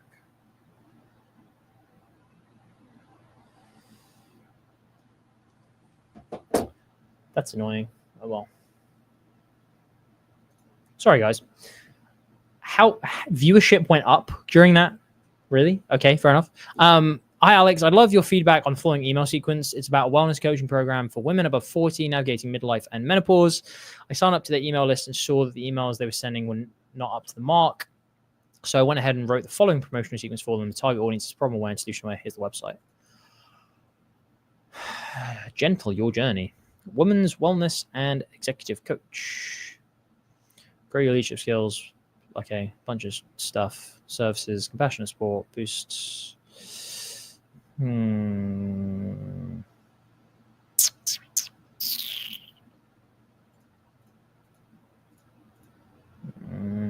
KKK. That's fine. Fuck, hang on.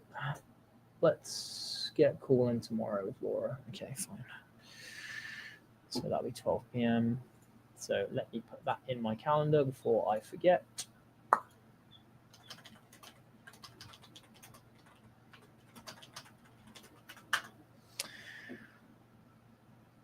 All right.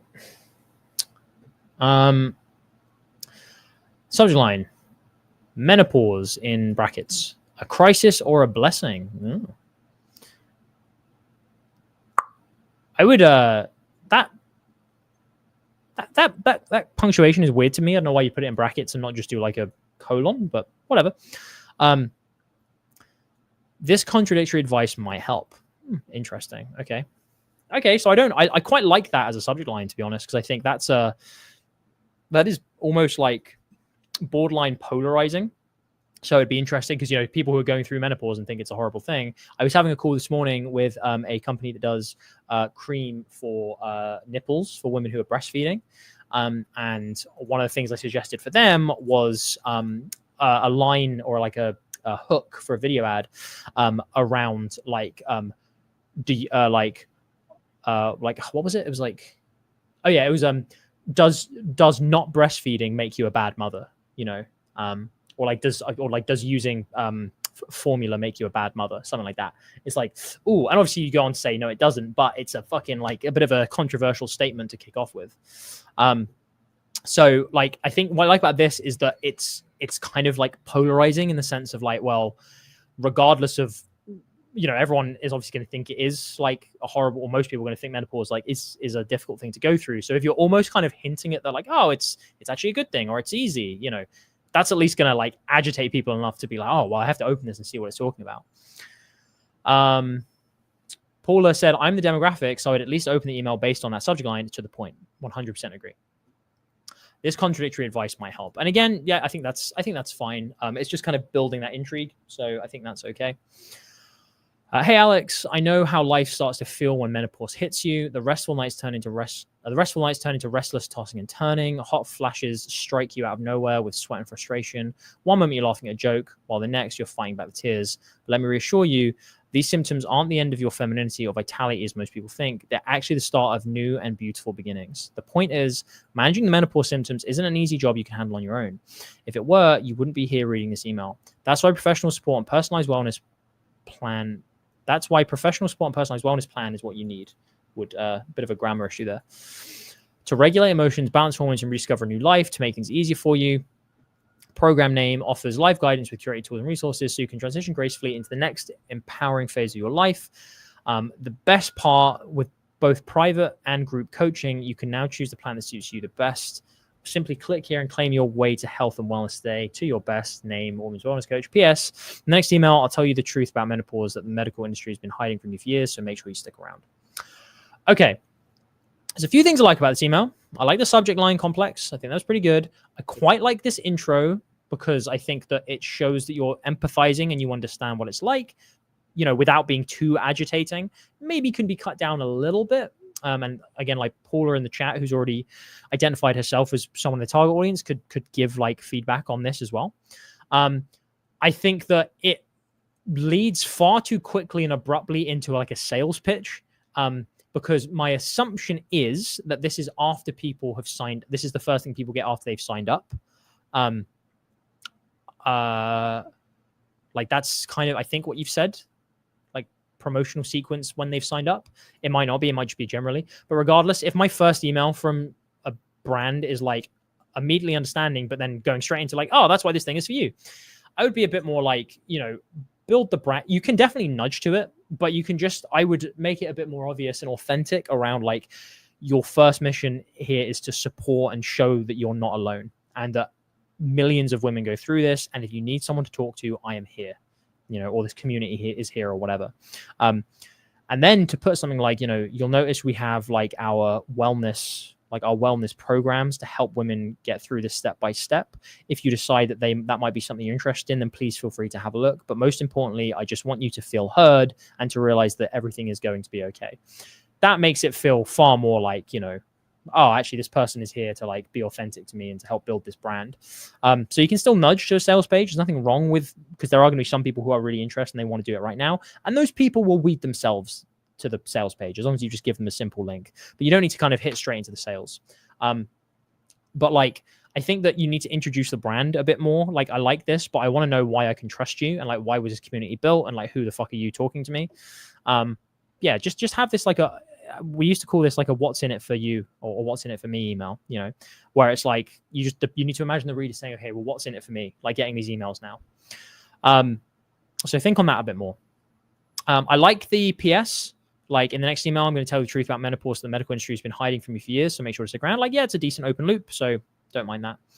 But that's the biggest. So Paula says, I agree with Alex. I don't want to pitch so soon because I don't know who this practitioner is yet. And everyone is trying to target peri and menopausal audiences. So yeah, I agree.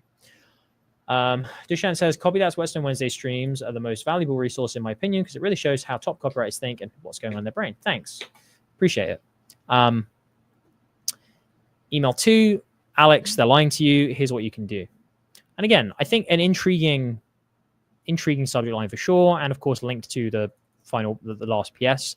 And also what I like about this is it kind of now starts to make it feel like this is useful and there's something interesting for me to learn. So again, I just think tone down the sales pitch, build the brand a little bit more, introduce who the person is. And that's going to make your first email a lot stronger. Probably going to make it even nicer for the client as well. Okay, because the client probably doesn't want to like really be a hard seller to people. In my video that just went up on Copy That's YouTube channel, the salesy one, I talk about exactly that. Strat says, in my opinion, a personal, relatable story would work well on this. And I think that's another point. That's definitely something that you could do by like introducing the guru. Hey, Alex, have you ever come across this cliche during a medical visit? Oh, it's all in your head. Well, this is a story of 85% of women in their midlife. Now, I don't know if that's true or not because I have not researched this market enough. So if this is something you found through IVOT research, fantastic. If not, you might want to rethink it. And I'm going to tell you exactly how to find your breakthrough in just a moment. But first, tell me, how does it feel? When the doctors simply dismiss you. Oh, and actually, something else I would say, if this is the welcome email, this first email, invite them. I think I did say this in my copy, but like invite them to ask questions and to email you what their story is, and to like, if they feel like they need to share, reply to this email directly. I try to read as many emails as I can because that's going to help email deliverability for one. And again, it just gives that like additional personal connection to the brand. It's what Copy That does. And it works. When the doctors simply dismiss your symptoms by saying, oh, you're perfectly fine, or it's just in your head. Do doctors say that? I don't know. Again, I'm not a woman who's been through menopause, but like it feels to me like doctors wouldn't say that. And if they do, that's incredibly shitty. So sorry, women, if you have to go through that. But like, I would really make sure that this is real and that people have experienced this. And I know what it's like to hear the same words a countless number of times all along when your body needs more attention going through these hormonal changes. Look, I totally get you. All you really need is someone to voice your concerns, provide the support you need. Oh yeah, okay, well, happier, healthier, more fulfilling life. After all, you deserve it, don't you? That's why joining a safe and secure community like Name Program can make all the difference. With the right guidance and support, you can make your menopause journey way easier and become the strong. Okay. I would reframe your thinking around this email sequence, and instead of just saying, how can I kind of say something vaguely sympathetic and then pitch, I would think about how can I make this useful to the person reading? How can I make someone read this and then feel like, God, that was so great. I feel so like heard, and that's giving me some really great advice, or that's giving me a really clear next step for what I need to do. Like, that is what I would like be thinking of here, rather than, oh, how can I kind of like just talk about the program again? Again, it's fine to mention the program in a PS, but I like to have, when I'm doing writing for kind of businesses like this, especially where it's trying to build a bit more of a relationship, I like to have like at least a 3-to-1 ratio for value to sales emails. Value emails can still mention like, you know, product pages and things. They can still link to those, but they're not the point of the email. Whereas right now, this feels like it's the point of the email. Think in a 3-to-1 ratio, okay? Have like 3 fucking introductory emails where you're introducing the brand, the mission, why they're going to love it so much. Then on the second one, give them a free gift, send them to like a free resource, and just give them an idea of like what they should be doing next. And then in the third, I mean, I'll read the third one in a minute. Then in the third one, like, just like, you know, link to a few of your favorite resources for dealing with certain things, or answer a few frequently asked questions you might get. Then in the fourth one, say, look, you know, we've been together for a few days now, and I hope you found my kind of suggestions useful. Again, I'd love to hear from you, to hear what you'd like in the future. And I just wanted to tell you about our program we have, because if you do feel like you enjoy this and you want a community of like women where you can really like rely on other support, we do actually offer like a more complete coaching and mentorship program to help you get through this stage in your life. Feel free to check it out here. Does that make sense? Like, that's how I'd be rethinking this. True Potential says, true, Sean has replied to my emails. Yeah, like we'll kind of like just dip in like every now and then and reply. Sean is definitely the most prolific. The healthcare responses vary for sure. I haven't experienced that, but I know some women who don't feel understood or heard enough. Are you in, Alex? And again, this is now like feeling like, oh, you're about to pitch me again, you know? So I think these are written quite nicely. You know, I think for the most part, like the grammar works, and like, you know, it's smoothly written and stuff. I just think really rethink the purpose of this email sequence to building the brand, making people feel heard, making it feel useful, and then like just nudging towards a sales page, you know, without a lot of pressure. Then in the fourth email, that's when you can potentially do more of a kind of a sales based email. Change your thinking to that. And I think the client, when you submit this to them, I think they're going to feel a lot better about it, because it's going to make them look a lot better. And it's probably going to work better as well. Give me 1 second, guys. Is 12 p.m. the only option? I could do 10 a.m. or 11 a.m. I could also do 10:30, 11, do 11 a.m. for 30 minutes. 30 minutes, but 12 works best. Usually won't be an issue.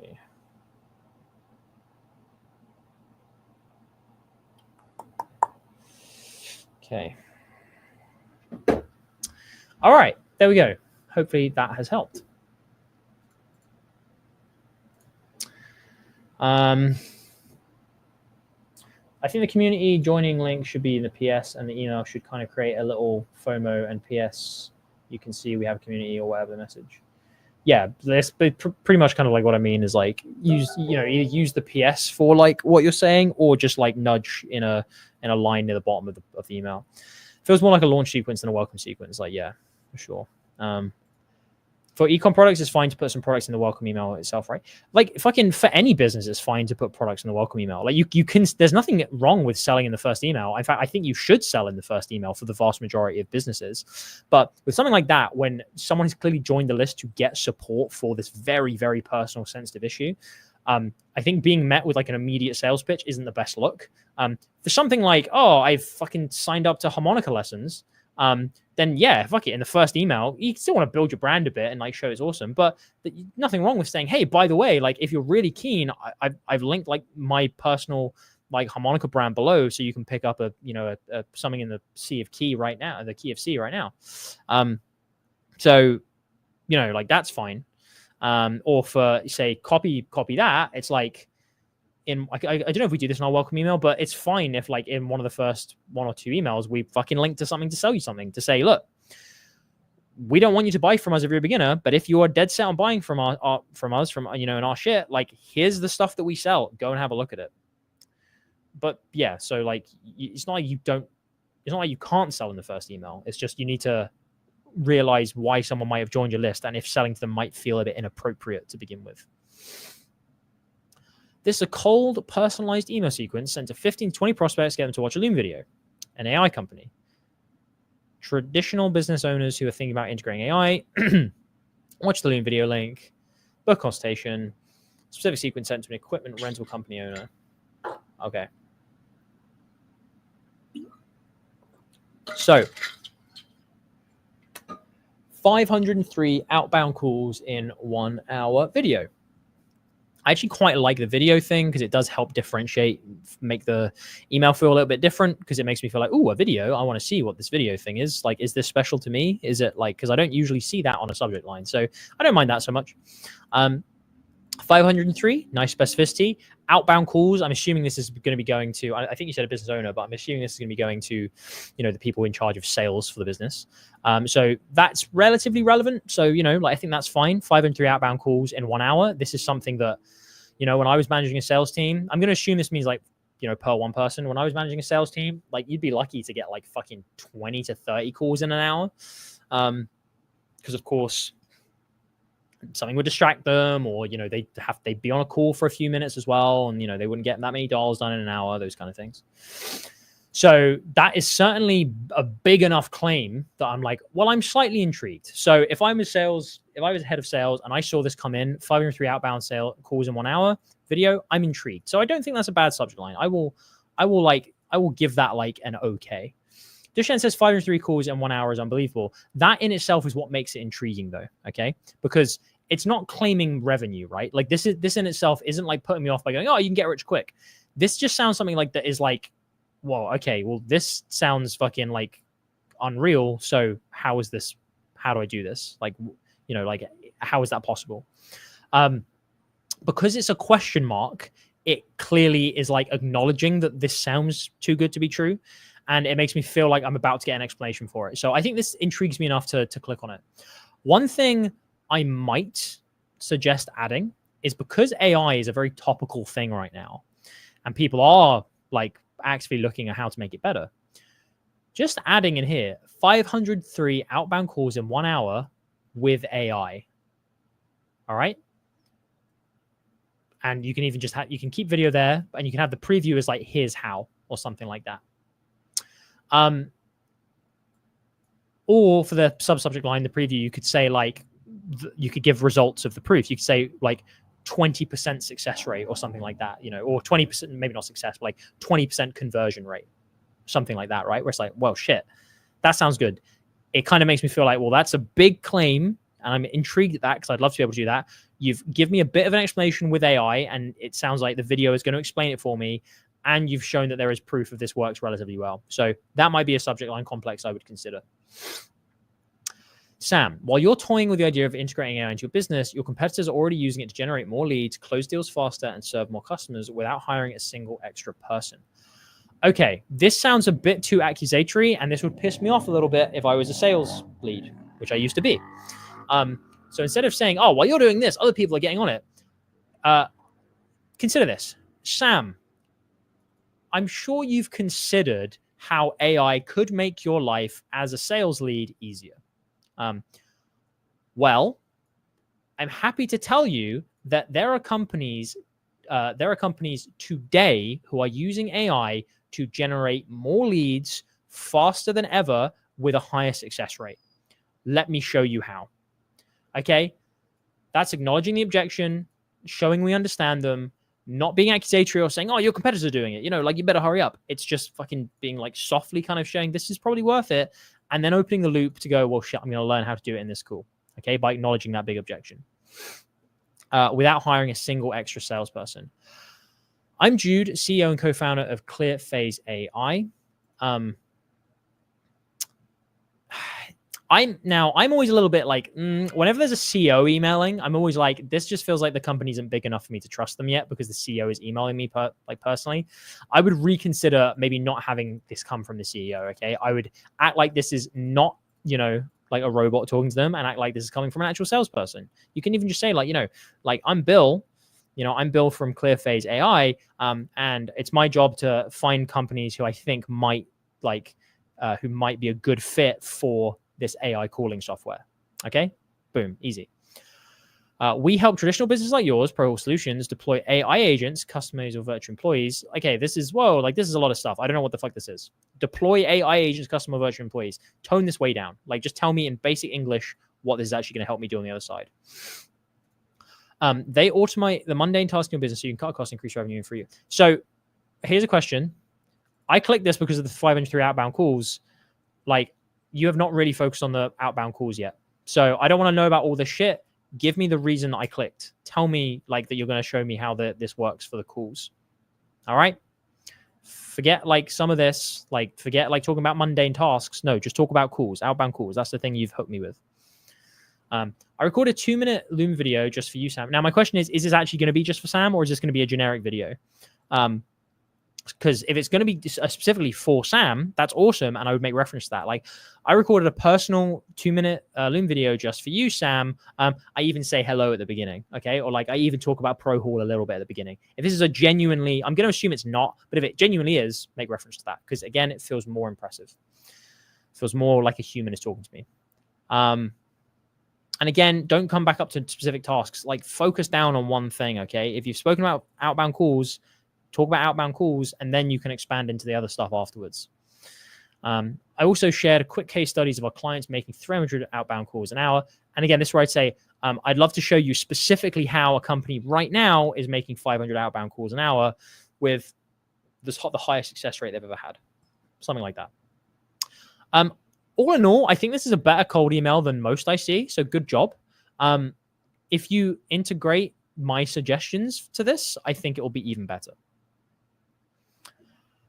I want you to pay attention to how human sound and imagine that this can unlock best. PS, the Loom video expires in the next 7 days. Sam, did you get my last email? What Sam, I sent you an email 4 days ago. Just wanted to make sure you saw it because that Loom video I made for you could completely shift your growth trajectory in the next 6 months. I'm going to drop it below in case you missed it. It expires in 3 days, by the way.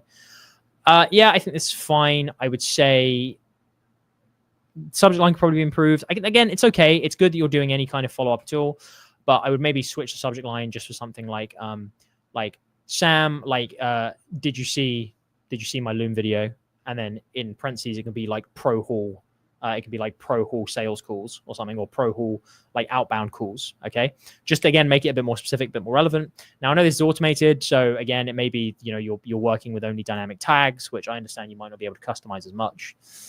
Final notice, your video expires tonight. Yep. I like that. Cause I think, and again, I would recommend changing that to what I just said. And then this makes it feel like quite direct and quite, okay, that's all you get. I wouldn't say, Sam, remember that Loom video I've been telling you about? Because that just sounds a bit fucking condescending. I would just say like, Sam, you might not be interested in this right now, which is absolutely fine, but I just wanted to give you a nudge just in case the video I recorded for you is going to expire at this time. So if you have a spare 2 minutes, don't want to miss out, take a look. Okay? That's fine. I would get rid of these PSs in this email. I would make this email super short. And then I would make this one last email and just say, after it's expired, and just say like, hey, I know the Loom video is expired, but I just wanted to like sum up what I said in the video and just like 1 bullet point, 2 bullet point, 3 bullet point, focus on a specific reason they might have clicked about the outbound calls, and then just say, I haven't heard back from you. So like, so if you do change your mind and you want to like, you want Pro Haul to be hitting 500 calls an hour with AI, then I hope I'll be the first person you come to. All the best. I'll let you know if I think there's anything else interesting for you. ... Okay. That's what I recommend. Having a different subject line, I assume they're new email threads. Would you recommend new emails with new subject lines to follow up, or just reply to the original email? Good question. To be honest, I've never really worried about it too much. I tend to reply to my email and then change the subject line and then obviously make sure they're being replied to, purely because it means it's less likely to go in spam. If you send like a new email, it has to go through that same filter process. Whereas if you're applying something that's already been in their inbox, less likely to go through spam, is my understanding of it. That's kind of how I've always done it. I don't think it matters too much particularly. All right, last two. A potential client asked me for a proposal, and truthfully, I've never written one before. Let me just check that message again. 12 p.m. confirmed. Okay, awesome. A potential client asked me for a proposal, and truthfully, I've never written one before, but since it's pretty close to writing a copy, I gave it a shot. I'd love your honest review and critique so I can learn this project. The client is a homestay operator who responded to my cold email. They want to increase direct bookings, but their website isn't pulling its weight. Okay, I offered to help by revamping their homepage strategy, which they seem pretty excited about. You'll find the strategy outlined below. On the right track, I'll head straight for Doom. I'm not sharing the entire proposal here since it's a lot of template-ish, so I'll just show you the key sections. Okay, cool. Dear Alex, have you ever fixed a pipe with a hammer? Sounds ridiculous, right? But that's exactly what most homestay businesses are doing when they try to increase direct bookings. They know they need more control of bookings, guest their own profits, but instead of using the right tools, they're blasting around in social posts, relying on discount campaigns, publishing blogs without clear conversion path, all in the hope that something sticks, but costly and damaging in the long run. But it is, again, just slight typo there. So this is a proposal. So you've written this like copy, which is interesting. I would honestly summarize this a bit more in the first page, like if this is a proposal, because again, so many business owners, they don't want to spend fucking ages reading proposals. So like I would cut this down into a very simple, just like, dear Alex, like here's a proposal for what I want to do for you. Split this out into like 3 sections. Why most homestay businesses are getting things wrong, what we can do, what like we can introduce for you to get you more leads, and finally exactly how we're going to do it. Okay, that's like 2-3 lines right there, so it's nice and simple. Then bold, like, you know, fucking subhead of like what most homestay businesses are doing wrong. Okay, I wouldn't worry whether this, like, I know this is kind of like intriguing and interesting, but it's a proposal. Okay, it needs to be simple. They need to come back to refer to it. I don't have to read through a fucking shit ton of lines just to get back to the bit where you spoke about a specific thing. Okay, so subhead, what most homestay businesses are doing wrong. Like most homestay businesses rely on blasting like random social posts, relying on discount campaigns, publishing blogs that clear conversion path. Here's why each of these are wrong, and you can even have like a little hyphen here or something below it which says like this will only do X, this will only do Y, this will only do Z. Like they don't work. Again, like I know I like that you're trying to write this like copy in the sense of I know you're trying to make it more persuasive, but remember, a proposal, I'm not saying it's not persuasive, I'm just saying it needs to be really, really clear and concise. So then you can, so for content, you know, here's what we need: a 4-step journey framework. Okay, like guest journey framework for how people check out. And I think this is like fine. If you implement this framework, your business go like this: direct bookings account for 6% of your total stays, reduce OTA fees. Yeah, like this is all fine. Like I like how you've kind of summed up what the benefits of these would be. If you're confident about these numbers, fucking you go for it and you say it, bro. I'm not going to stop you from doing that. I would just be wary, because if the minute you've said 60% is going to come through this, you then have to deliver on that. Would you say copywriting is more or less sales and storytelling? I mean, sure. Like it has those things in them. I would say copywriting is just writing words. Some people like to define it in certain ways. It's just writing words that make people take action. There you go. The why, what, how framework. Yeah, something like that is fine. But whatever fucking makes it nice and obvious. Like you can do any kind of framework really. It's just as long as it's nice and simple for someone to come back to and have a look at. But again, I like that you've summed up into kind of these benefit-driven points based on like the work you would do. I like that. So nice. I just think you need to make sure you're keeping this nice and clear for people. Okay. Giving your guests through my hand. And again, like if you're planning on making, like if this doc is the thing that you're sending to them, make this way easy to read, okay? If you got step 1, like fucking make that bold, make it bigger, and then make these descriptions slightly smaller. So it's nice and easy to see, okay, if I want to read more about these steps, I can, as the business owner. But again, I like that you've broken it down in this way. I think this is good. And I like that you're saying here's what we're going to do. Nice. Leaves me in no doubt. Just make this a little bit easier to read, like making this font like a little bit smaller, making this like a clear kind of subhead that people can then like read under if they need to. Each property has its own landing page designed to drive one. Okay, so generally speaking, whoever sent this in, good. I think this is absolutely fine. I just think that you need to think more around making it nice, clear, and concise, and having a very simple, like, okay, here's what most people are doing wrong. Here's a philosophy of how we're going to fix yours. Here is specifically the things we're going to build. Okay, so people are doing these things wrong. The philosophy I'm going to introduce to you is the 4-step program, a 4-step like framework or whatever, which is going to lead to these benefits. Here's what we're going to build to actually do these things. Okay, and this is how we're going to build them. Go back with that kind of mentality and make sure it's nice and clear for me to read in a document. And I think you'll be pretty set. All right, last one. Greek god guide. So you got the spit draft, you did the research, images, ideas. Nice. Show that you can hype up, tease the benefits of building more calls, step-by-step guide, introduce the athlete. All right. Let's read this. Naive said, don't you think a proposal email like this should target one desire rather than talking about multiple? For example, it should solely talk about improving email conversions? No, because if you're proposing something and you have a few things to propose, it may be that you want to improve like 2 or 3 areas of the business, in which case you just make sure it's broken down nice and easily. So if you can start with a big objective, say, look, I know your big objective is you want to bring more sales in. Therefore, I think there are 3 ways we're going to do this. Improved email sequences, better landing pages, and a revamped ad strategy, right? Here's how we're going to do each of these. And then for each section, I would do what I said, basically. Paula, have a good Wednesday. 2 times Dutch calisthenics free your soul champion reveals how to go from 0 to high pull-ups in 3 to 6 months. 0 to high pull-ups. What does that mean? Is a high pull-up is, I'm assuming, yeah, like that thing, right? But what do you mean 0 to high pull-ups? The cadence of that just confuses me. In 3 to 6 months.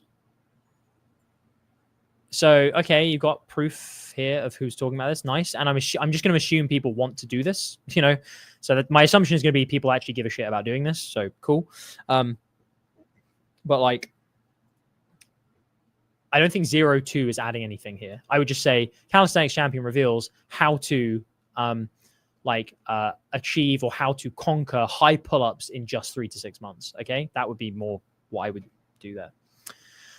Build explosive strength to unlock skills like muscle up using the same proven strategy that let me do plus 75 kg pulls and 8 kg dips with only 60 kg body weight. There's a lot. Not doing pull-ups, just doing. I get that that's what that means. It's just it doesn't really like make sense as I read it. So I would just kill that. Build explosive strength. Okay. Immediate value edit. What does the person reading this actually give a shit about?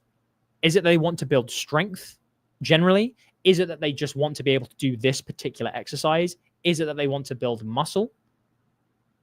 I don't know, because my guess is that it would be doing these specific pull-ups, right?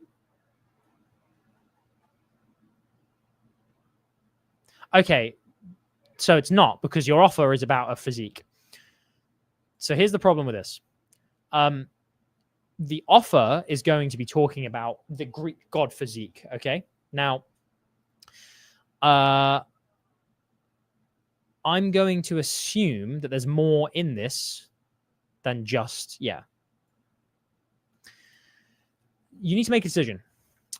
You need to decide like you already have the offer you're selling, which is the Greek God Physique, which is going to be a course with a ton of modules in it.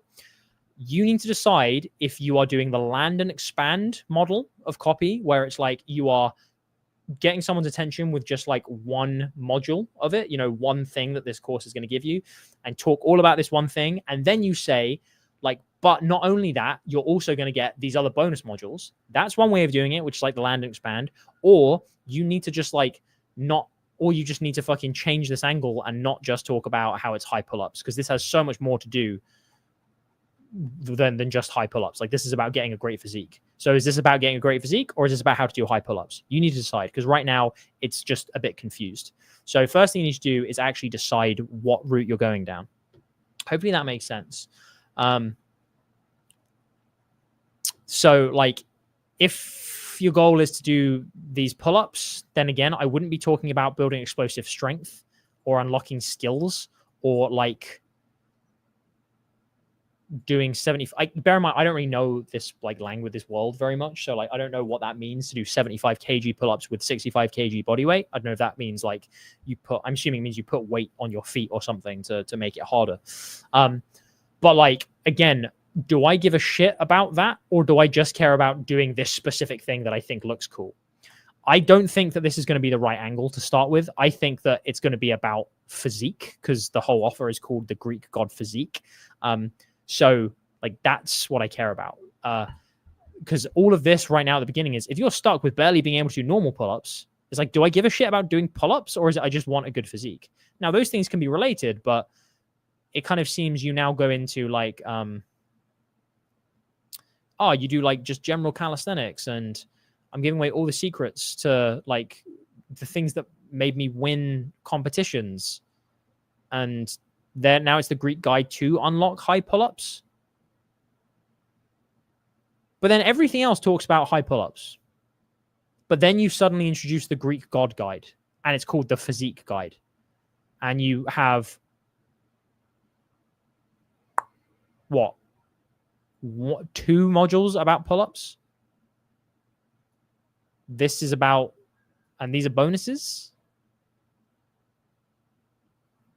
Okay, so there's confusion here for me, which is that, like, I think you either need to I know you might not be the course creator, but I think they either need to like fucking brand this offer, because I don't think it makes fucking sense. Because this isn't about physique, this is about pull-ups. Because 2 of these things are about pull-ups, then it's about how to stay disciplined, and then there's just 3 bonuses, right?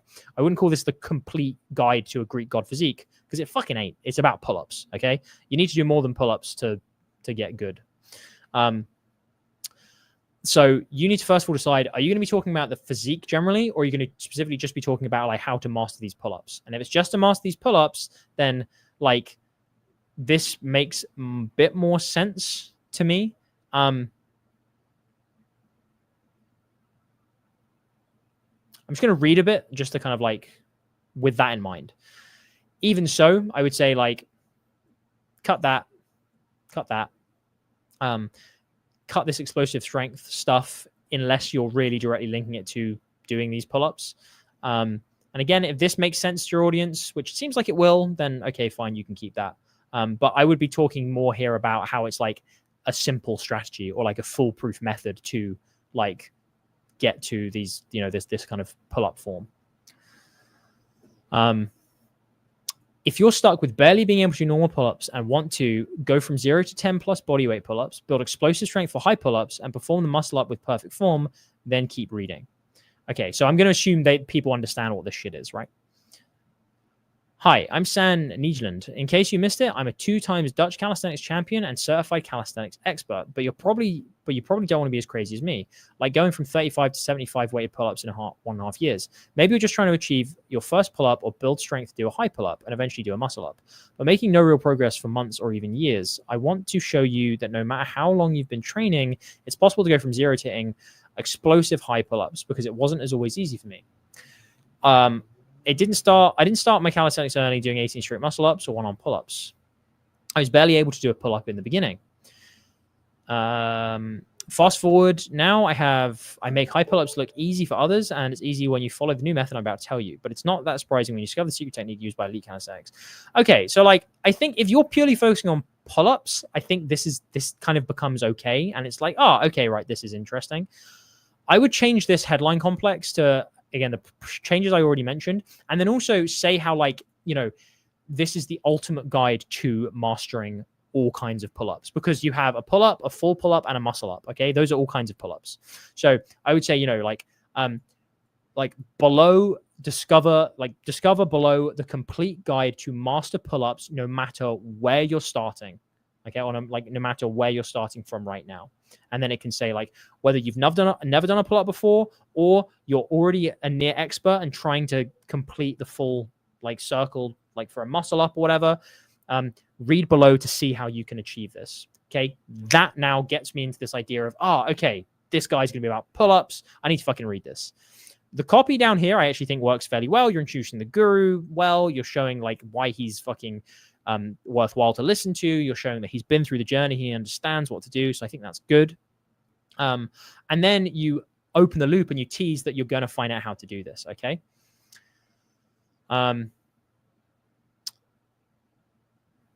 This is the same strategy that allowed me to go from 0 to a champion, not once, twice, without suffering any injuries. This is the kind of knowledge that you don't get for typical fitness influencers who just tell you to train hard without giving anything clearly, which is why I'm giving away all the secrets inside that most, giving away all the secrets. I wouldn't say inside, because now it makes me think, oh, inside of what? Like, you don't need to reveal that just yet. Which is why I'm giving away all the secrets that most calisthenics athletes only share behind the scenes in places like national level competitions and private meetups. So you don't have to waste months of training without the proper knowledge and technique and actually progress faster than 90% of people. The Greek God Guide to unlock high pull-ups in just 3 to 6 months. And then offer layout. Okay, like the offer layout. I know you've just put offer layout here as in, like, you might have been rushing to get this to Whetstone Wednesday, so fair enough. But the offer layout is super, super important for a product like this. So I would definitely write this and then resubmit, because it's really fucking important you actually, like, lay out the modules and have the bullets written down, because that's the stuff that's really going to sell people on this. Imagine yourself floating in the air like gravity doesn't exist and learn new skills much faster than before. But maybe cut. Well, it's okay. It's pretty inoffensive. Social proof. Okay, fair enough. And again, it's just the Greek god physique thing is just throwing me, because now it kind of comes back to, like, oh, wait, is this about physique or is this about being able to do this thing? They can be linked, but this would make me think, oh, is this actually different to what I thought this was? And of course, this would be like a summary of the offer you've laid out above. Total, get it today for only $65. FAQs, same here for. Okay, so I'd want to see all these things you've currently just, like, put in brackets. I want to see this get written. I think the big change would definitely be, like, making this feel more specific and useful for people who, like, no matter what stage of the journey they're at, that they're going to learn how to do everything pull-ups, and, like, they just they're going to get everything they need to do it. And then just making this make a little bit more sense. Okay. Guys, I think we're done. Hopefully that all makes sense to whomever's that was. I know a few people didn't get their copy in quite on time, so apologies if you didn't quite get there. Knife says, would you say breakthrough advertising is outdated? No, I would not say that. I would say it is one of the best copywriting books that you can read, and it still goes into, like, principles and stuff. So, like, you should definitely, like, read that. I don't necessarily think it's something beginners should read. I think beginners can definitely learn from it, but, like, there's easier books to read to begin with. But I think we're done. I think that is a Whetstone Wednesday stream. I think we have finished. And so much has been going on my phone while I've been doing this that I need to, like, put fires out for. But I will have to worry about that when I end the stream. Okay, guys, that is everything. I hope you enjoyed this. Appreciate you for being here a little bit earlier today. I think I'm going to be like doing it this time every time I do a Whetstone Wednesday. And because I think it's also better for some people, because people who don't sometimes get to watch that get to watch these ones. It's better for me. It means I get my evening back to, like, get my head down and work. So I hope this is useful. Thank you, Nive. I'm glad you enjoyed. Dushian, awesome. Glad to hear it. G-Man, thank you. Dandelion, fantastic. Thank you guys so much for being here. I hope you have a wonderful rest of your week and a great weekend. I will be queuing a newsletter to go out tomorrow, so you will learn a little bit about the French chateau visit that Sean and I went on. And as always, I hope to see you in the Discord. So have a fantastic week, and I will see you again very soon.